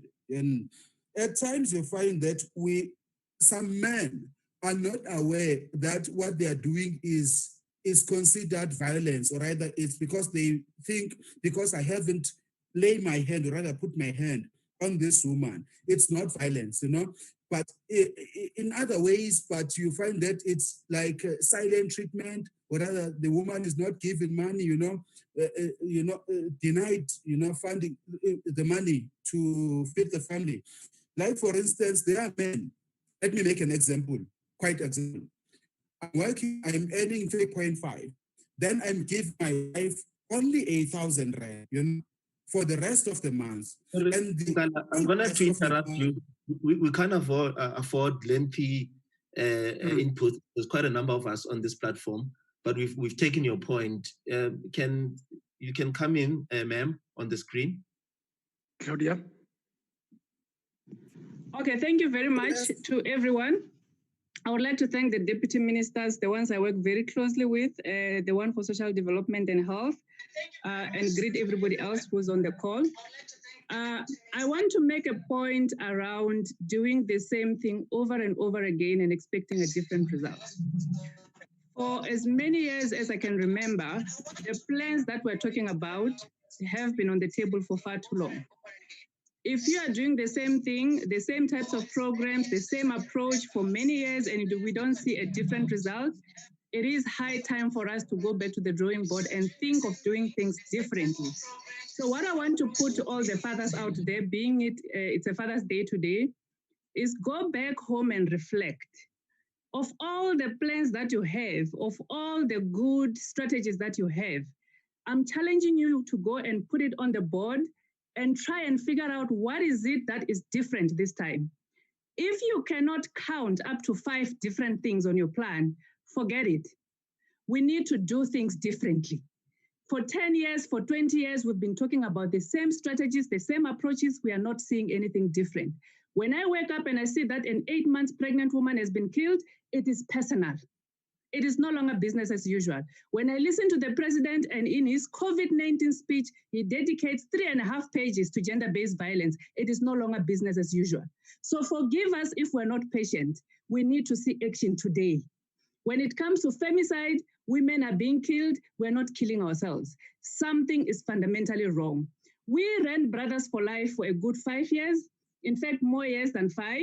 Now we are saying to ourselves, what did we do wrong? We didn't do anything wrong, but we're thinking, what can we do differently?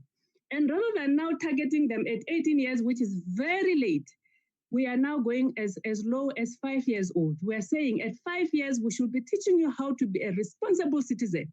We should be teaching you how to treat another girl in your class well, no bullying.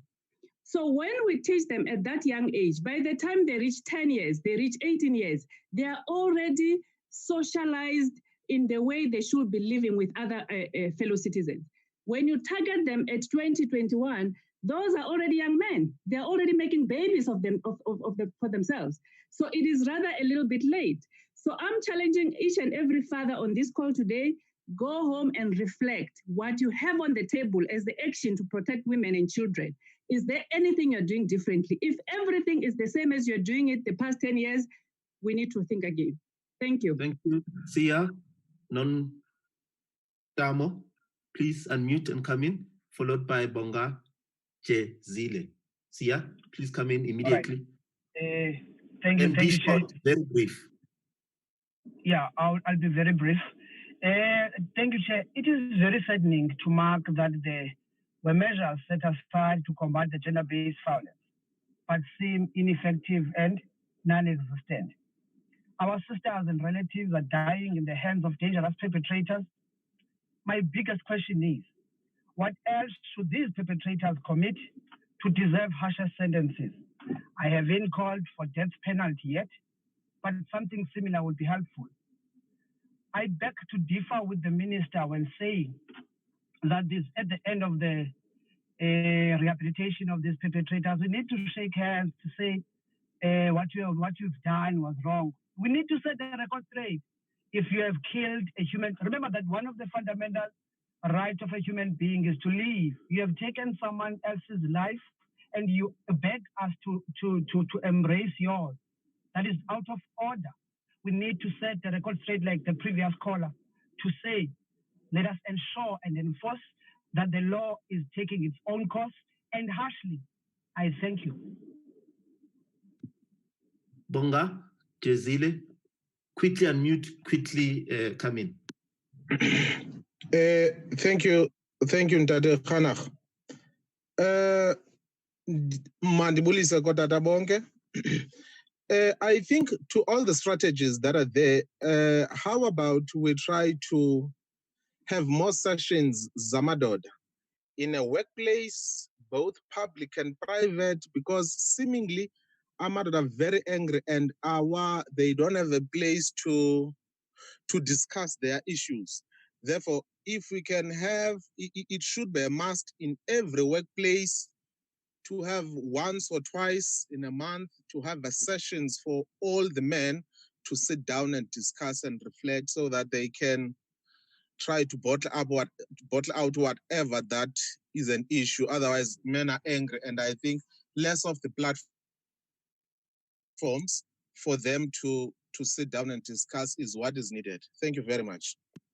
Samsung Galaxy S7, come in, followed by Rev Saki. Thank you. Thank you, sir. Can you hear me? Can you hear me, sir? Okay, please thanks. come in. Yeah, Chair, I'm just saying that justice delayed is justice denied. Our criminal justice system is not coming to a play here because we have got cases that are reported and they take time for them to be resolved. I think we need to have a system where we can be able to trace the cases that are reported as GBV, as we have said that this should be labeled as genocide or either the second pandemic. But the action from the criminal justice system as well has to assist and support the victims of GBV. And by that, I'm saying that we need to have a tracking system where these cases are then, the turnaround times of these cases then can be facilitated and sped up. Thank you very much. Nafsaki? Thank you, Doctor. My point of contribution is to add on what the Deputy Minister said about the shelters. It is very important that Deputy Minister, these shelters are established as soon as possible because we've got a challenge also in terms of LGBTI community where we fathers, we disown our own children. We have fathered them and challenge me as one of the leaders in men's sector. Where I'm staying, a lot of LGBTI communities, the fathers are disowning them. They've got no place to stay. And I think it will be good that the shelters are established so that the issue of femicides and gender-based violence can be eradicated. And also I want to concur with the previous lady about it is time to look at ourselves. The toxic men who are talking bad characters about women, we need to disown them. Thank you, Doctor. Adam Ndope, followed by Hawaii Y9. Adam? Oh, good day, and thank you very much, and happy Father's Day to all the fathers and the Deputy Speaker, the Deputy Minister, and you, our Deputy Chair, and our Secretary for Masonic.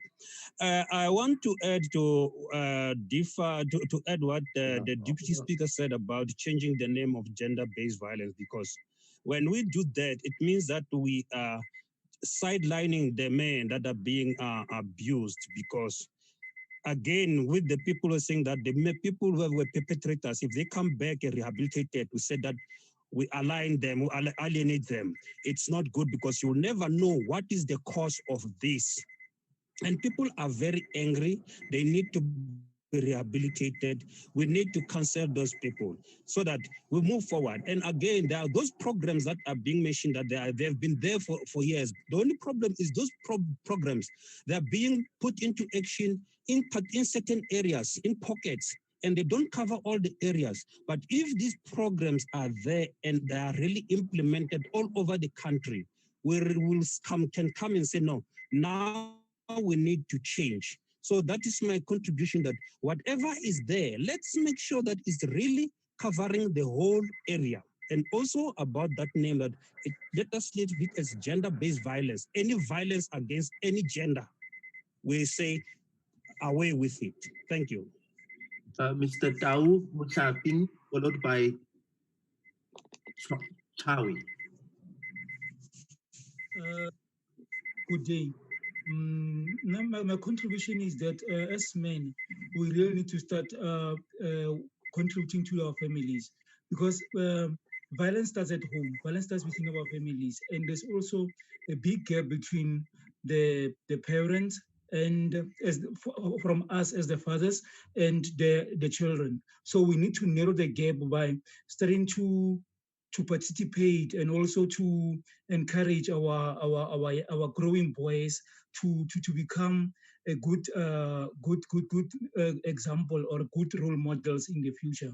That is by us being positive role models, whereby there will be a change in the society, and there will be a behavioral change on men generally. So we really need to work hard as men through campaigns that actually starts within the family, that starts within the household. And yes, thank you. Chawe, followed by Sandile Ngiba. Manibulise kubo bonke abantu abalapha ngaphakathi.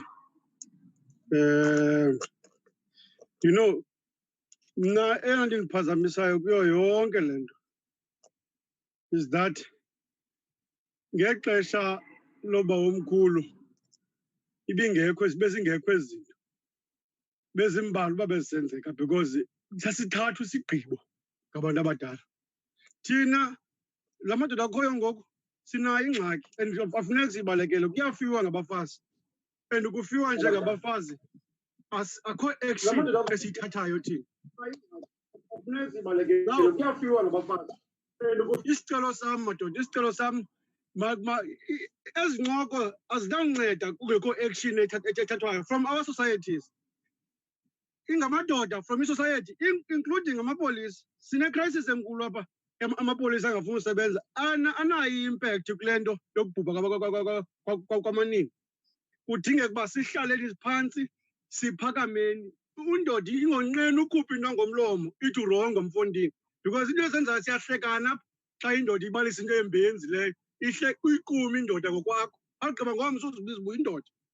Ndiyacela mani makhe kube ku-action. Umama uClaudia logqiba uthetha apha ngoku uthethe into enkulu kakhulu nyhani, uba ukuba sizawusoloko sincokola into enye each and every after 5 years, ayizohamba le nto yenziwayo apha. Oomama uba bakhe baphakama, iyacaca ifuthe labo. Thina singamadoda siyathula, and it's a problem. Makhe siphakameni bantu bakuthi. Khawukubonakala uba uyindoda yamanyani, khawukubonakala kwisosayety yakho ngokunqanda into engeyiyo, uyikhuphe ngomlomo, ungahlala endlini. Kubi ngoku, and akudingeki bantu abangamaciko ezifowunini. Masiphumeni ngaphandle, senze izinto kwindawo esiphila kuzo, sizobonakala into yokuba le nto siyifuni le. Ngoku asikho ntshukumo ingako esenzayo, because akho mntu ufuna ubonakala esithi hayi bani. Enkosi. Thank you. Sandile Ngiba, followed by Nkosi Khona Mpungose. Sandile. Thank you very much, Chairperson. Thank you very much for this wonderful opportunity on this day. Happy Father's Day to all fathers. I'm thinking here, say, about the role which religious communities can play in this. Umama correctly called it a pandemic of femicide and gender-based violence. As churches, we are in a very strategic position in terms of our messaging. we should use the already existing formations like Amadotana, Men's League, and all the other male leagues within churches to change the message, because I think for starters, religion has contributed a great deal to our attitudes and the way things are today by demeaning women and elevating men. But I think the messaging should change already within churches and religious structures so that are seen as partners in liberating women. And the messages in churches should move from being a patriarchal messages into an inclusive messages where women and their role are recognized fully, and men in churches begin to live what they preach. So the church and religious communities are partly responsible for the damage and should be the ones leading the way to remedy the situation, putting correct messages of equality, messages of justice, messages of reconciliation, messages of responsibilities, messages of positive masculinity, so that we fight this as a church, and definitely our contribution as religious organizations will be much more effective. I thank you. Nkosi Konam, followed by Peter Matebula, then followed by Precious Robinson. Very briefly, Nkosi Kona. Thank you, Facilitate, and greetings to all men and women that are part of this forum. Good people, I think there is a great need of having a visibility of men at community level. I'm saying this because we do have SANEC, Pezulu, and then coming down to province and district. But I think we have a big duty as men, especially in society, to start having this kind of conversation. Kuma ward level, I'm a street committee. I think by having a street commitment that reports to a ward can maybe change something, because it's high time we leave ukhulume emafonini and then go to a field. Again, it's not easy to go to a field if men are not well equipped and men are not mobilized. I think we need to have those good structures, which is easy even for the message to come from top going down or coming from bottom going up, so that we speak in one voice as a society, or as a changed man, or as people that are fighting to build this safe environment for everyone to live in. But engifuna ukuthi futhi ngincome kakhulu komunye ubaba okhulumile previous ethic, we shouldn't ignore the fact that kukhona abantu besilisa out there who are bleeding, and in that instant they bleed, and they also are fathering young boys growing. And if those men are ignored, they will cripple society, because laba bafana bakhulayo being fathered by a bleeding man, they are also building a very crippled boy who's going to grow up being an angry man, because ukhuliswe nge-anger and ayekho positive ayibona. So having systems that allows a man again to be rehabilitated again emphakathini could actually give us a way forward to start building a better nation with that. Yep. Peter Matebula, followed by Precious Robinson, followed by Hawaii Y9 Prime 2019. Peter Matebula.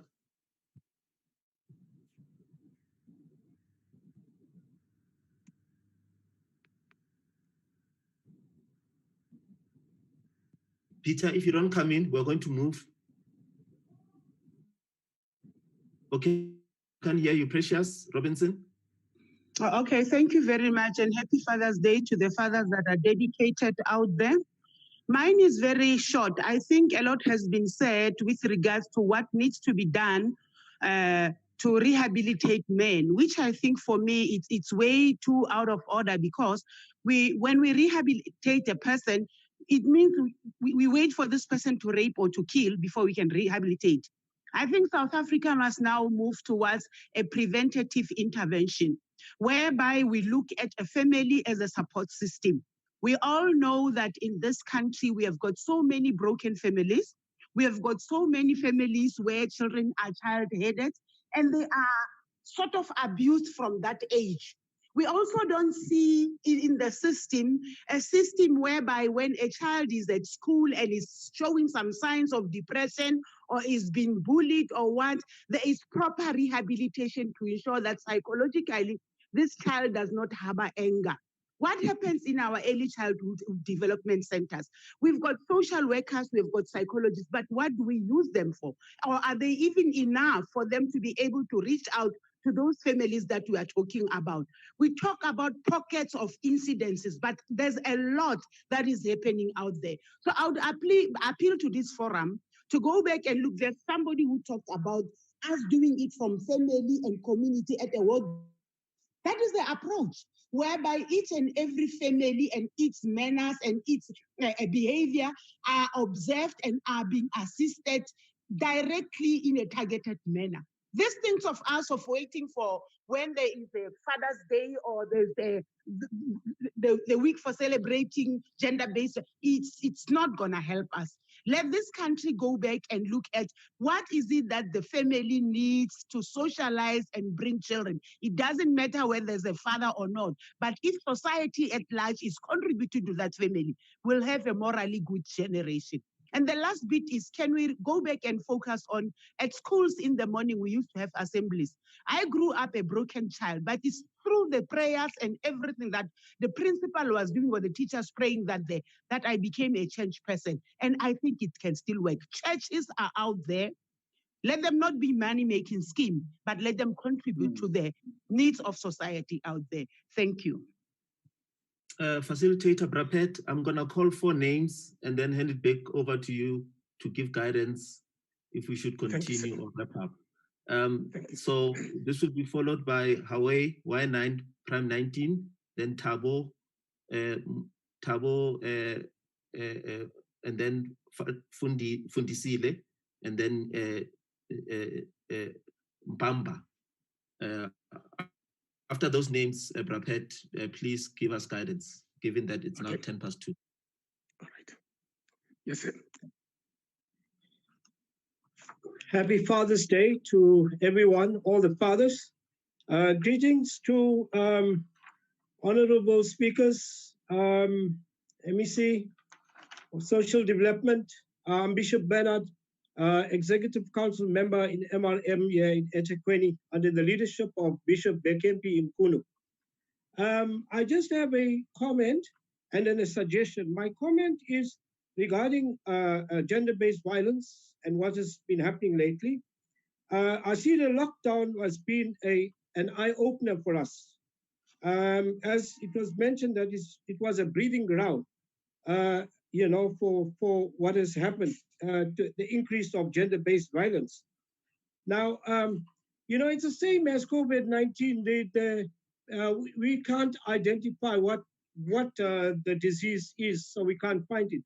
So my suggestion is that we need to take a stats and to find out what age group is actually killing. We need to find out, do some research and investigate under what age group is the killings taking place. That's number one. And number two is for us to put a task team together in each province and use that task team to connect with the municipal structures and with the existing structures, with the religious community, and connect to the families that are directly involved in gender-based violence. Thank you. God bless. I think the next speaker, if I'm not mistaken, was Tabo, followed by Fundisile.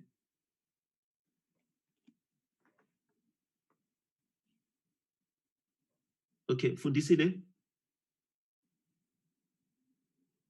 Please unmute. Nkumenge. Fundisile, okay. Thanks a lot, Director. A lot has been said here already.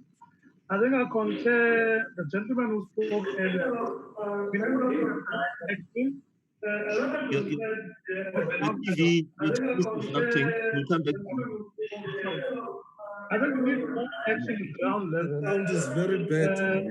Because in our township, it is very clear that GBV is a problem. Kanaka, the sound is very bad. Yeah. Sorry, sir. So your TV is giving an echo. We'll come back to you.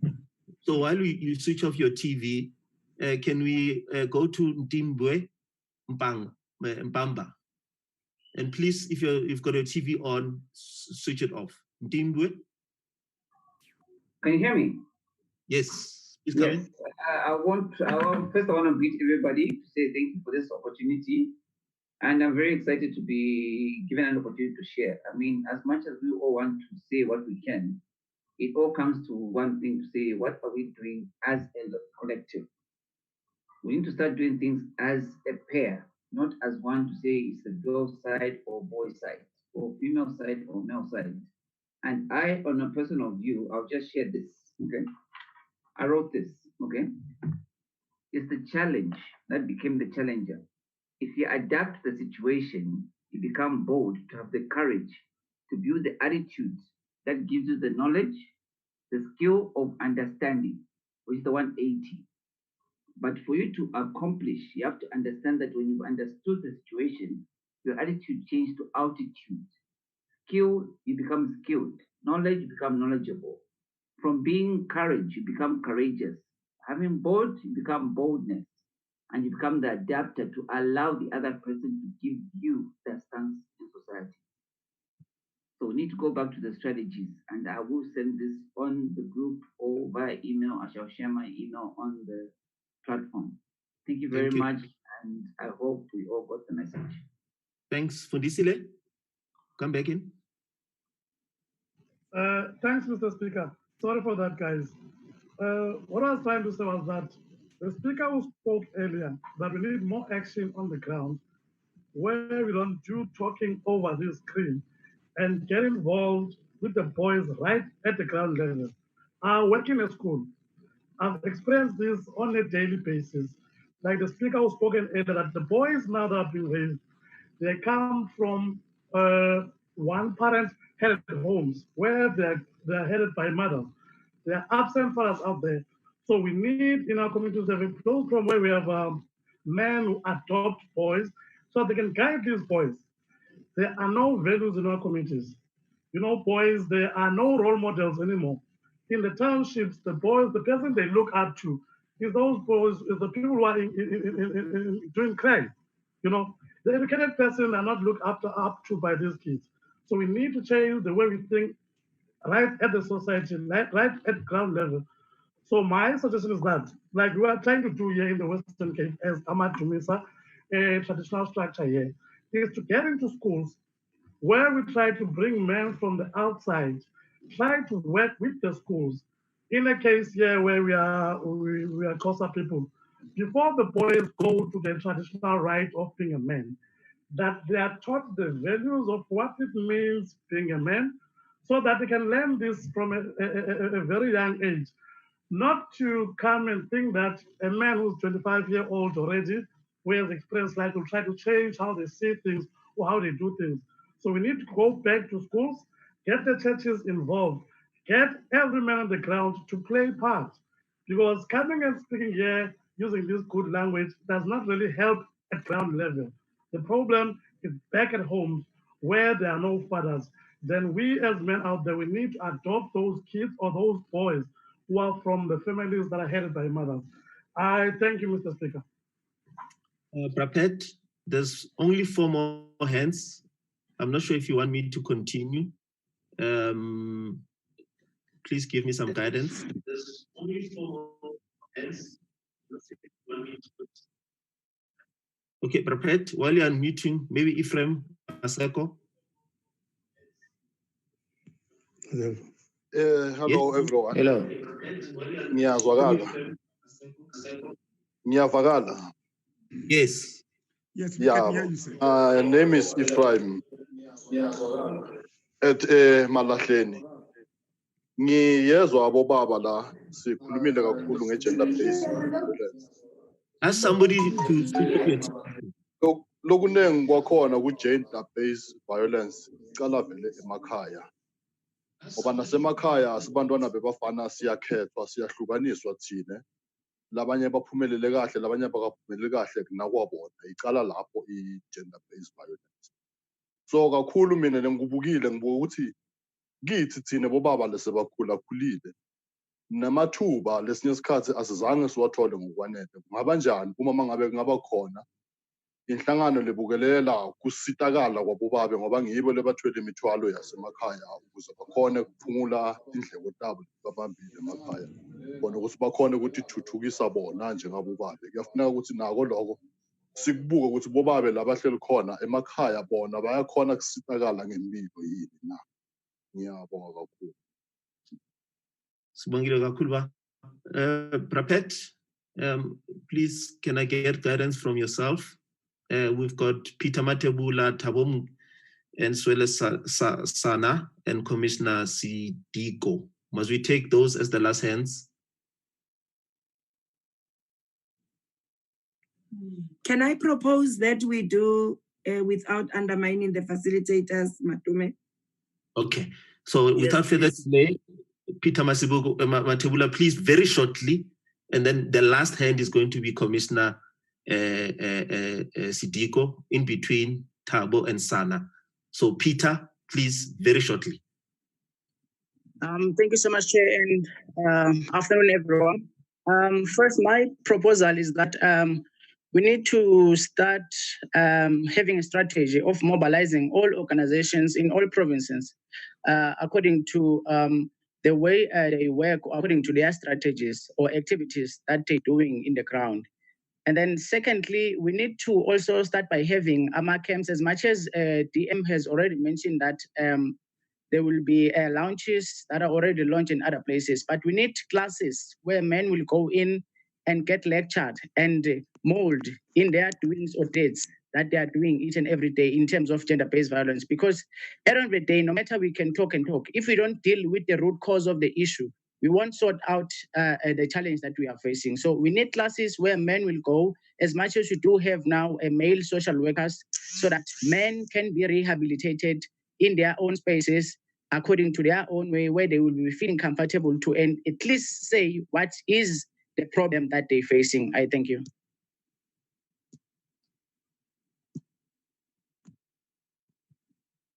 Thank you.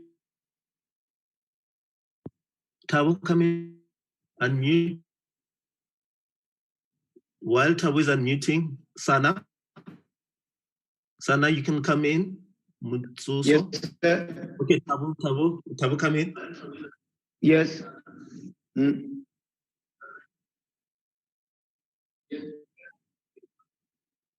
I'm not sure if it's only me, Tabo. Yeah, please. Can you hear me? Please. Can you hear me? Yes, we can hear you, Tabo. Please come in. Just speak. Can you hear me? Tabo, please. We can hear you. Tabo, speak. We can hear you. Can you hear me? Tabo, we can hear you. Please come in. Hello. Tabo? Tabo? Can you hear me? Okay. Can you hear Tabo, me? Hello. Yes, Tabo, we can hear you. Please come in. Hello. Okay. Tabo, we'll come back to you. Hello. Yeah, we'll come back to you, Tabo. Sana, if you can unmute.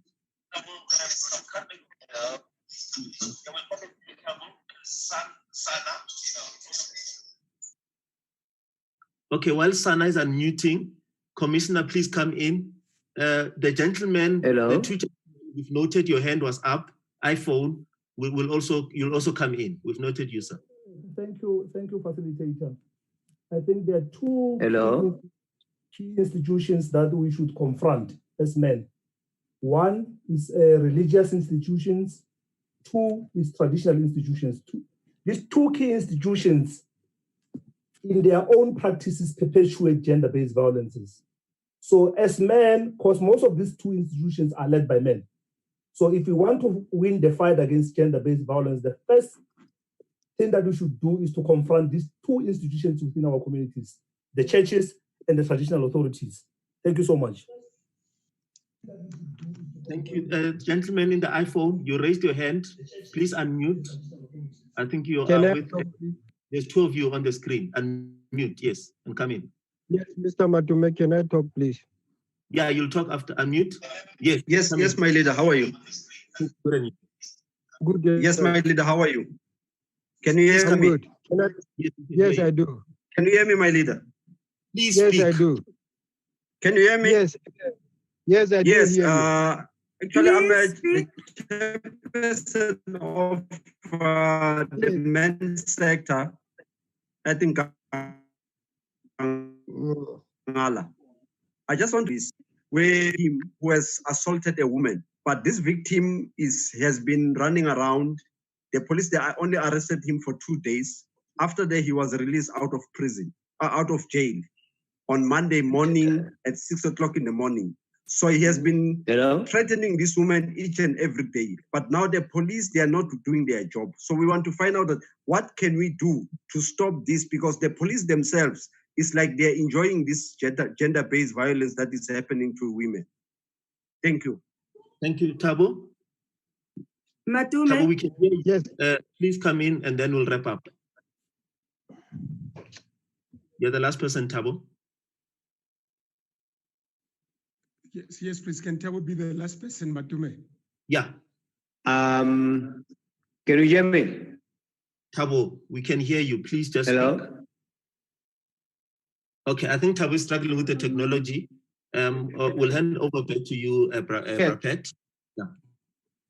Thank you very much, Matume, for facilitating the discussion. And thank you for all the contributions made. This is quite a robust conversation. We are at a point at which now I'm going to talk to the Obuhlanti Men's Dialogue launch. But first, maybe I should also, preface my discussion, my presentation with, change is pain. Change is very painful. People who did not go through what I went through, they don't know what it is that they're dealing with. I'm one of the people that almost committed suicide during the lockdown. And thanks to the interventions of the Deputy Minister and Dr. Kanaka and Dr. Jasi and Dakwane Rime and in its entirety as the Men's Forum. And it was simply because we do not speak as Banna. And as a changed person, you forever, you remain guilty for the rest of your life. Almost by confessing your sins, it's like you take away your right to speak. And this is perhaps one of the challenges that we are faced with in our campaigns. Therefore, in fighting gender-based violence, we have had to look at the role of television. And I say this, television, the role of television is to change societal behavior, promote dignity, respect, and social gender justice. Television must remove the stigmatization of those who have spoken out. It must create a platform for healing and reconciliation conversations for broken families. Television programming must give hope where there is no hope and promote restoration of families. We recognize the power of television, that it cannot be ignored, but it calls on us to also look at the content, the messaging, and as seen through our campaigns, the television programs and name calling. In all of our campaigns, we've seen how toxic they can be. We say things in public podiums and they are received not so well in private sectors, in private relationships. We are not cognizant of the fact that gender-based violence and domestic violence are very intimate by their nature, and things that happen there, we do not understand. So we need to, take out the anger, you cannot take war to war. You need to take peace to a war so you can, the derivatives thereof could be peace. And it is for this reason that in our search for solutions, we agreed that we need a new platform, to engage society and in particular, men and young boys through an engaging television program. And this conversation took place. Dakwane Rime, Social Development Men's Forum, SA Men's Awards, and Soweto TV have come together in developing a concept of ensuring discussion forums through TV talk show. The show that will focus on vast social issues in respect of gender-based violence, men's rights, positive male role models, men's health, boy child, and government interventions in ensuring a peaceful place for women and all other vulnerable societies. So this is the program that we are proposing. And we are launching it today, in fact, because the Department of Social Development has already committed, and Soweto TV has already committed to creating this platform where men can ventilate. It does not help us to keep marching. It does not help us to act and light candles after the fact. We need to be able to allow Maji Daddy Owens to speak out, to make sure that the perpetuation of gender-based violence is arrested before it is committed. And so we are saying the program that we are proposing is called Ubuhlanti.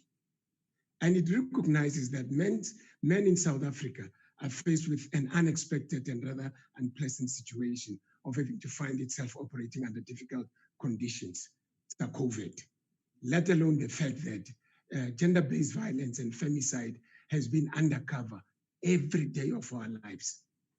In context, Takwani Rime Social Development Men's Forum, SA Men's Forum, Soweto TV have come together in developing a concept of ensuring that we do have a television show that will somehow answer some of the questions that have been tabled in these conversations today. And it is our hope that all the participants who took place in this dialogue will support this initiative. We're going to need a lot. The Department of, the Men's, Men's Award, they've committed already an amount to the tune of 500,000 rands to the program. It is not enough. It's just a drop in the ocean. So we are requesting anyone who is committed and who is passionate about arresting gender-based violence to come and partner with us. The departments that are taking place today here in these conversations, the businesses. My belief as a reformed perpetrator who's now doing advocacy work is that if you rehabilitate one man, you will have saved the lives of close to 20 women in his life. And you'll have created a safe environment for his house, his children, and his wife. You would have created a platform, an environment from which there would be no violence. It is for this reason that we want to make sure that this television program, which we will use all social media platforms to advocate for the values that we stand for social justice, that men will be able to speak out. I am looking forward to South Africa in the next 5 years, if not 3 years, where we'll have more men who come out and say, I have changed. I accept that I've done wrong and I'm committing myself to changing. And it is through this television that we are going to do so. We are cognizant of how, in South Africa, toxic television has come out, where, the projection of Black people, it's in the negative. How content is used, it's in the negative. It does not help. It just, ferment the toxicity in relationships. And then they have to come out and fight. So please join us, support us in this new initiative. It's a groundbreaking television program that we're coming up with.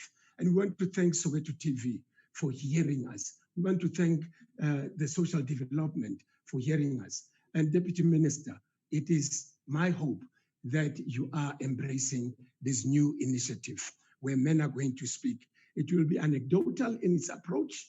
It is research-based, because at the moment we're clutching at straws as to this is the problem and this is the problem. Let the men speak through Ubuhlanti. I thank you. And if there are any questions, we will take maybe 3-4 questions on this proposal. The TV program that we are talking to and about. Ndate Matume, can we take 3 questions on that or 4 questions? I don't see hands at the moment. If anyone can just unmute and come in. Hello? Can you hear me? I'm not sure if I'm audible from my side. Yeah, Okay, good. Matume, Yeah. you are very audible. Okay.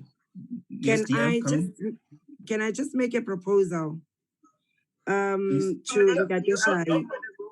Okay.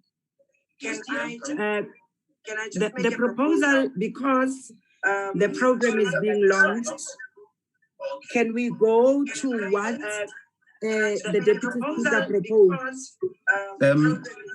Sorry, DM, to disturb Deputy you. Minister, there are people have talking. unmuted. Mute their mics, please. Colleagues, there are people talking with their mics open. Can we get muted so we can hear the Deputy Minister? Okay, thanks, DM. No, I was saying, yes, for us as social development, we remain committed that men must start taking responsibility.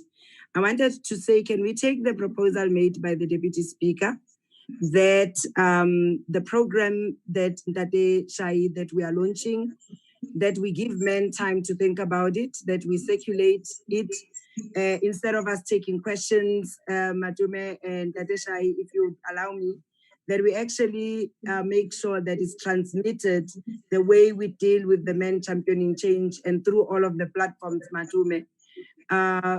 Because what is important for us is that we don't want a program that men would not understand.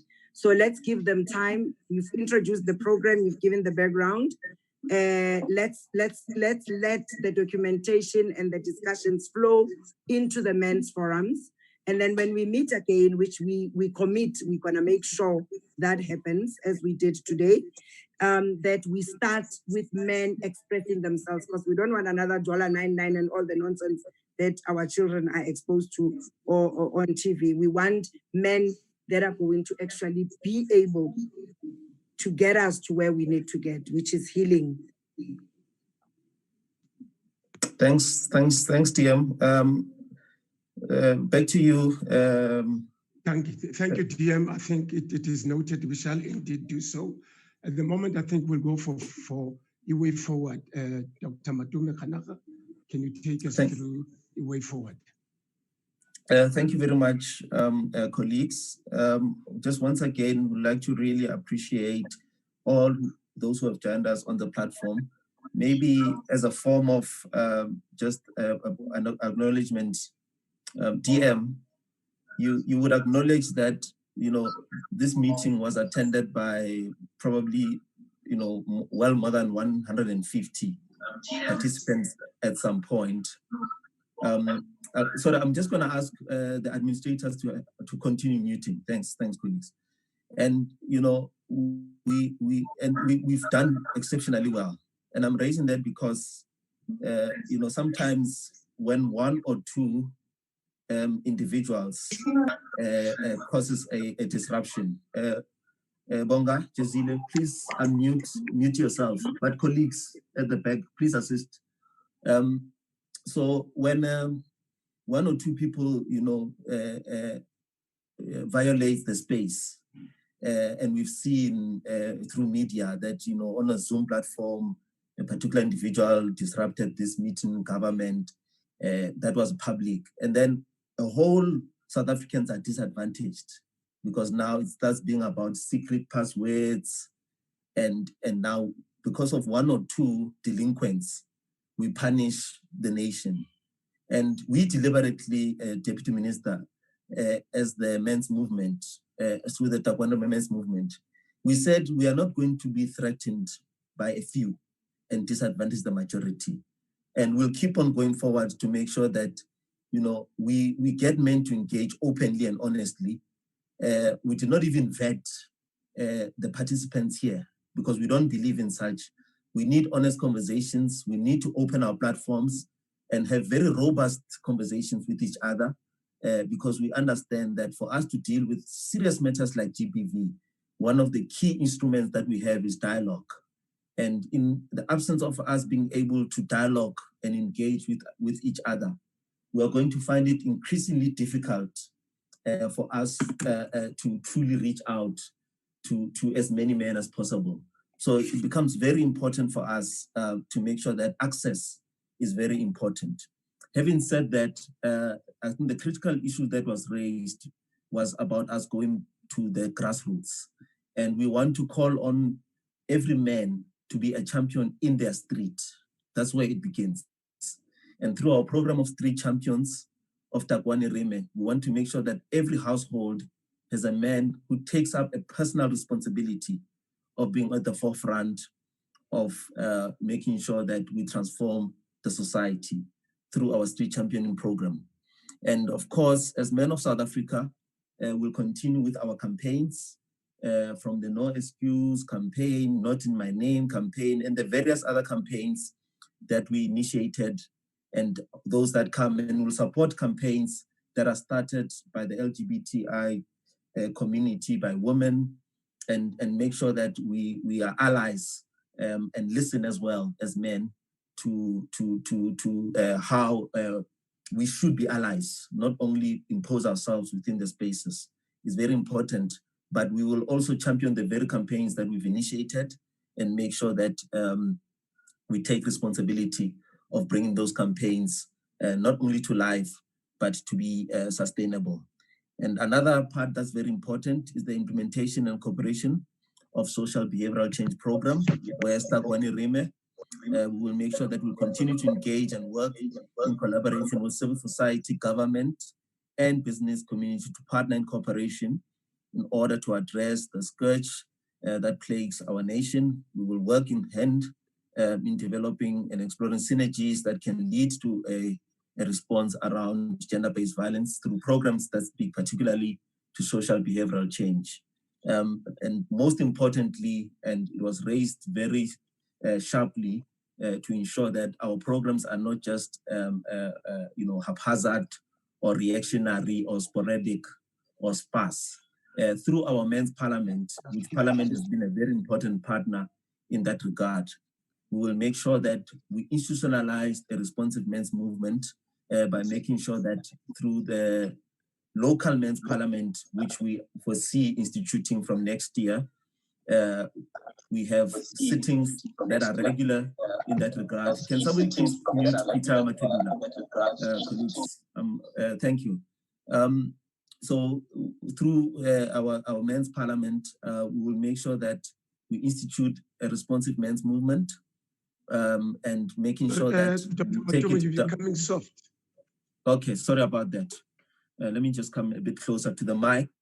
So through the men's parliaments, which we have instituted from 2017, we will strengthen that process by instituting local men's parliament in all the 226 local municipalities. Please, as men, go to your offices of the mayors, go to the offices of the speakers, and introduce to them that you want to partner with those offices as men where you stay, and ensure that we institute this men's parliament so that we sustain our programs. It is not just reactionary. We've already launched district men's parliaments. So far, we've launched about 23 districts.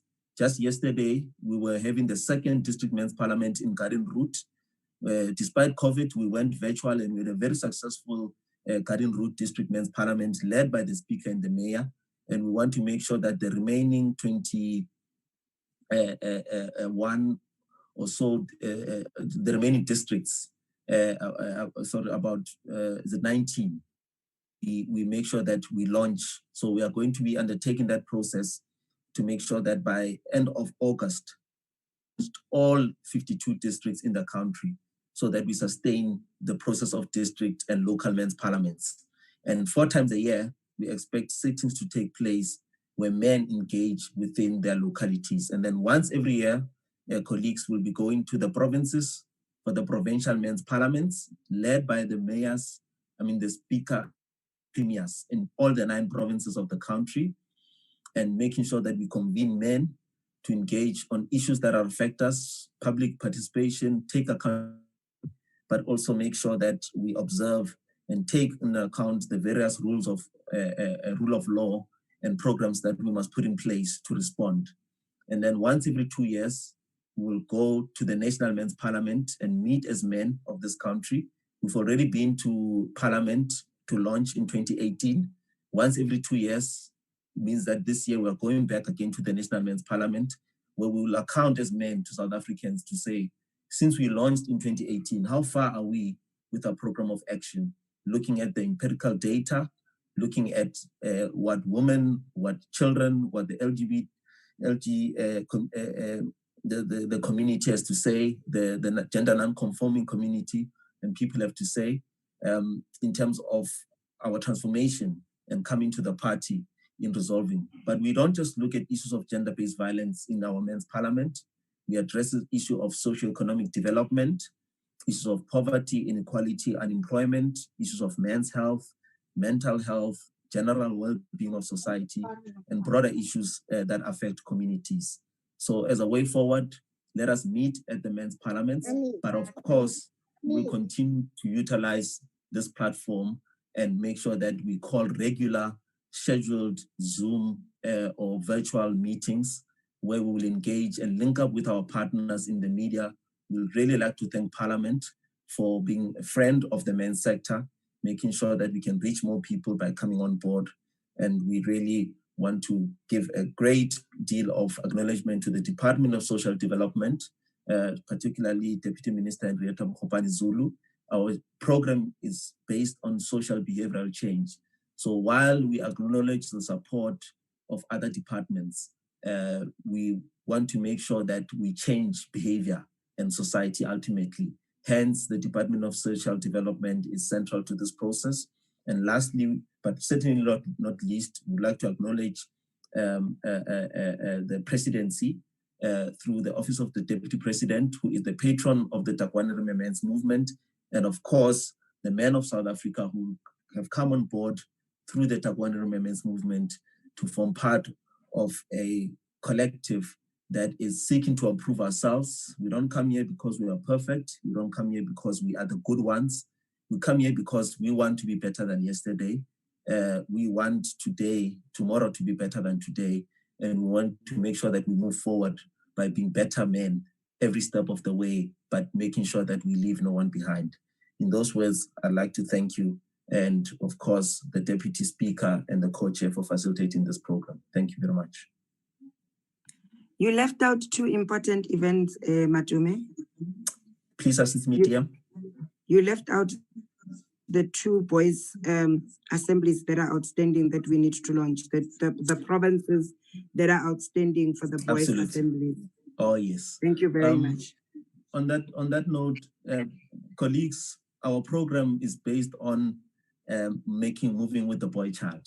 Since 2018, we launched the Boys Championing Change program, and we engaged boys, and they engaged us in terms of what do they want. And they made it very clear, raised many of the issues that were raised today, but critically about our relationship, that it was insufficient, the relationship between the men and the boy child of South Africa. And since then, we've decided to institutionalize through our programs our relationship. As we are having men's parliament, we support the program of the National Boys Assemblies that is parallel but joined with the men's parliaments. We launched in 2018 at national. Then the following year, in 2019, we went to all the provinces, and we've got a few outstanding provinces that were disrupted by COVID. But of course, we will make sure that through the boys' assemblies and a program that we call Boys Championing Change, which is also aligned to the Men Championing Change program, we work together with the boy children to transform not only ourselves, but make sure that we build a better society going forward in the near future, so that we don't see the same repetition. So we will be instituting the boys' assemblies, and we are looking at taking that program from province, once we've completed, to districts, so that the same way that we've got district men's parliaments, we've got district boys' assemblies, so that we move together with the boy children as men of South Africa. Thank you for that. Thank you, Dr. Kanaka. I think we're getting to the last point now. We're going to call upon Reverend Kosinati Kecha, the YMG National President, to give the closing remarks. And before he can come on, I'd like to thank all of you for having made it possible for me and the Honorable Lechisa to facilitate the program. I want to reiterate that change is pain. We're not going to get through this without the pain, but I remain resolute in the values that I now stand for, of no violence against women and children, including violence against men. But I stand resolute, and I shall not be apologetic for having changed. I am happy with the position that I've taken. I am hurt by my past, but I cannot live in my yesterday. Rather, I would continue to work on correcting my yesterday so I can become a better person today and tomorrow. Closing remarks, the Reverend Nkosinati Kecha, YMGA. Thank you very much for Thank you, Prophet. I'm Reverend Kosinati Kecha. Can you hear me? Yes, yes, we can hear you. I'm Reverend Kosinati Kecha. I represent an organization called YMG, or Young Men's Guild, commonly known as Amadodana, which covers 6 countries: South Africa, Lesotho, Botswana, Mozambique, Namibia, and Swaziland. We see ourselves as partners in the men's sector and being part of the solution. But part of my closing remarks is to remind us that language is critical in how we use it in terms of changing the psyche of men. When we speak of fathers, we must always be critical of the fact that fatherhood is not getting a child. It's not about biology, but fatherhood also includes ones that take care of other people. And I think we've shifted from a broader understanding of what fatherhood is about. We have come to think of the narrow definition that a father is the one who begets a child. And by so doing, we exclude even men that cannot give birth to, because we've come to define fatherhood as something that is done about biology only.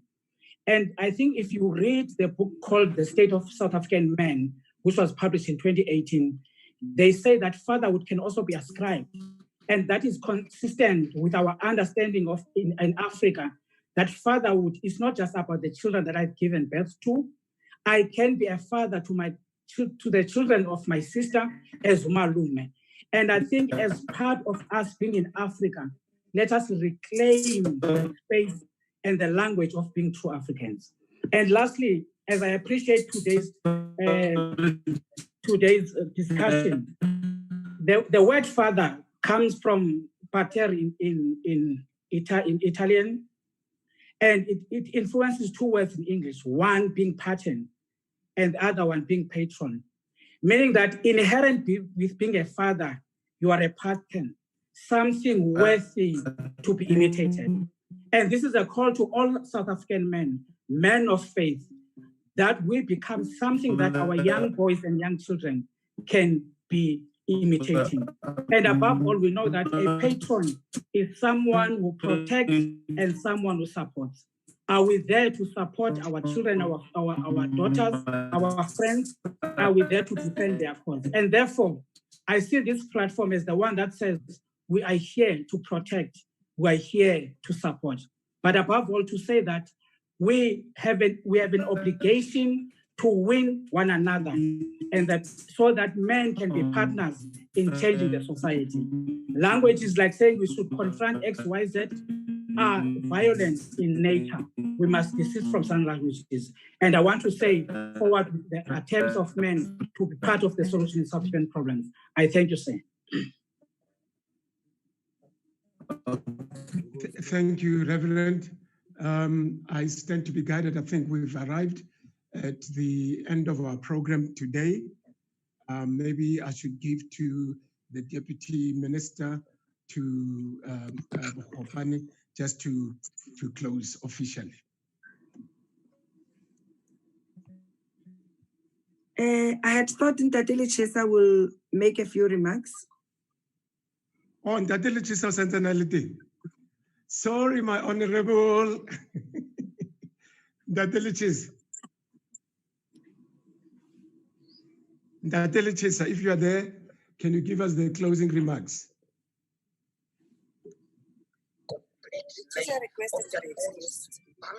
Yeah, no, he had apologized. Okay. Okay.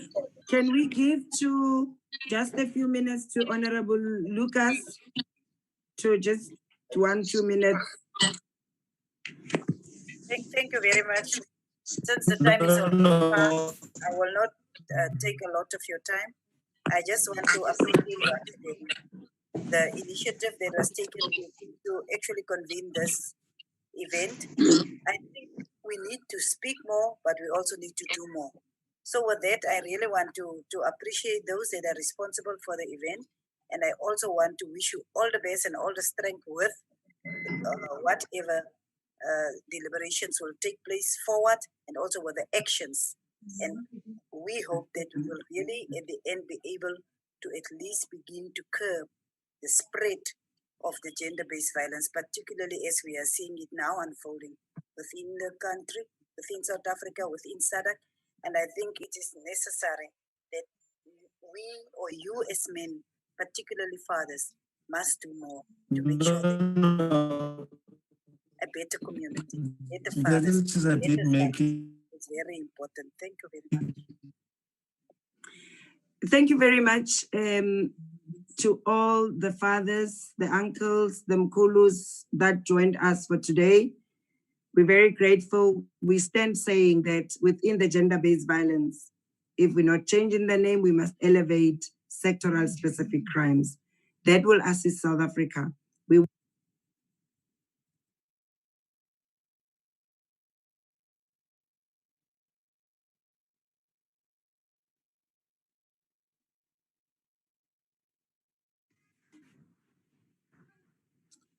We seem to have lost the deputy. You are on minister. mute, DM. Thank you. Somebody muted me in the back office. You are on mute, DM. I'm unmuted. Thank you so much to all the fathers.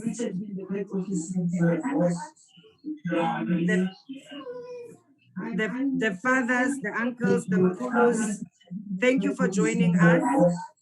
We are committed to implementing what Matume committed.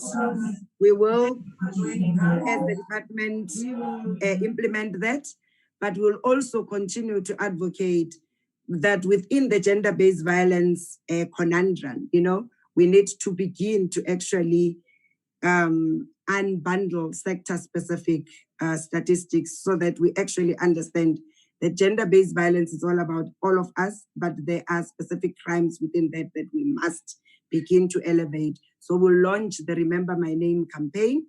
As the president said, we will speak for all those. So we're hoping the men will be joining us as we do that. But happy Father's Day.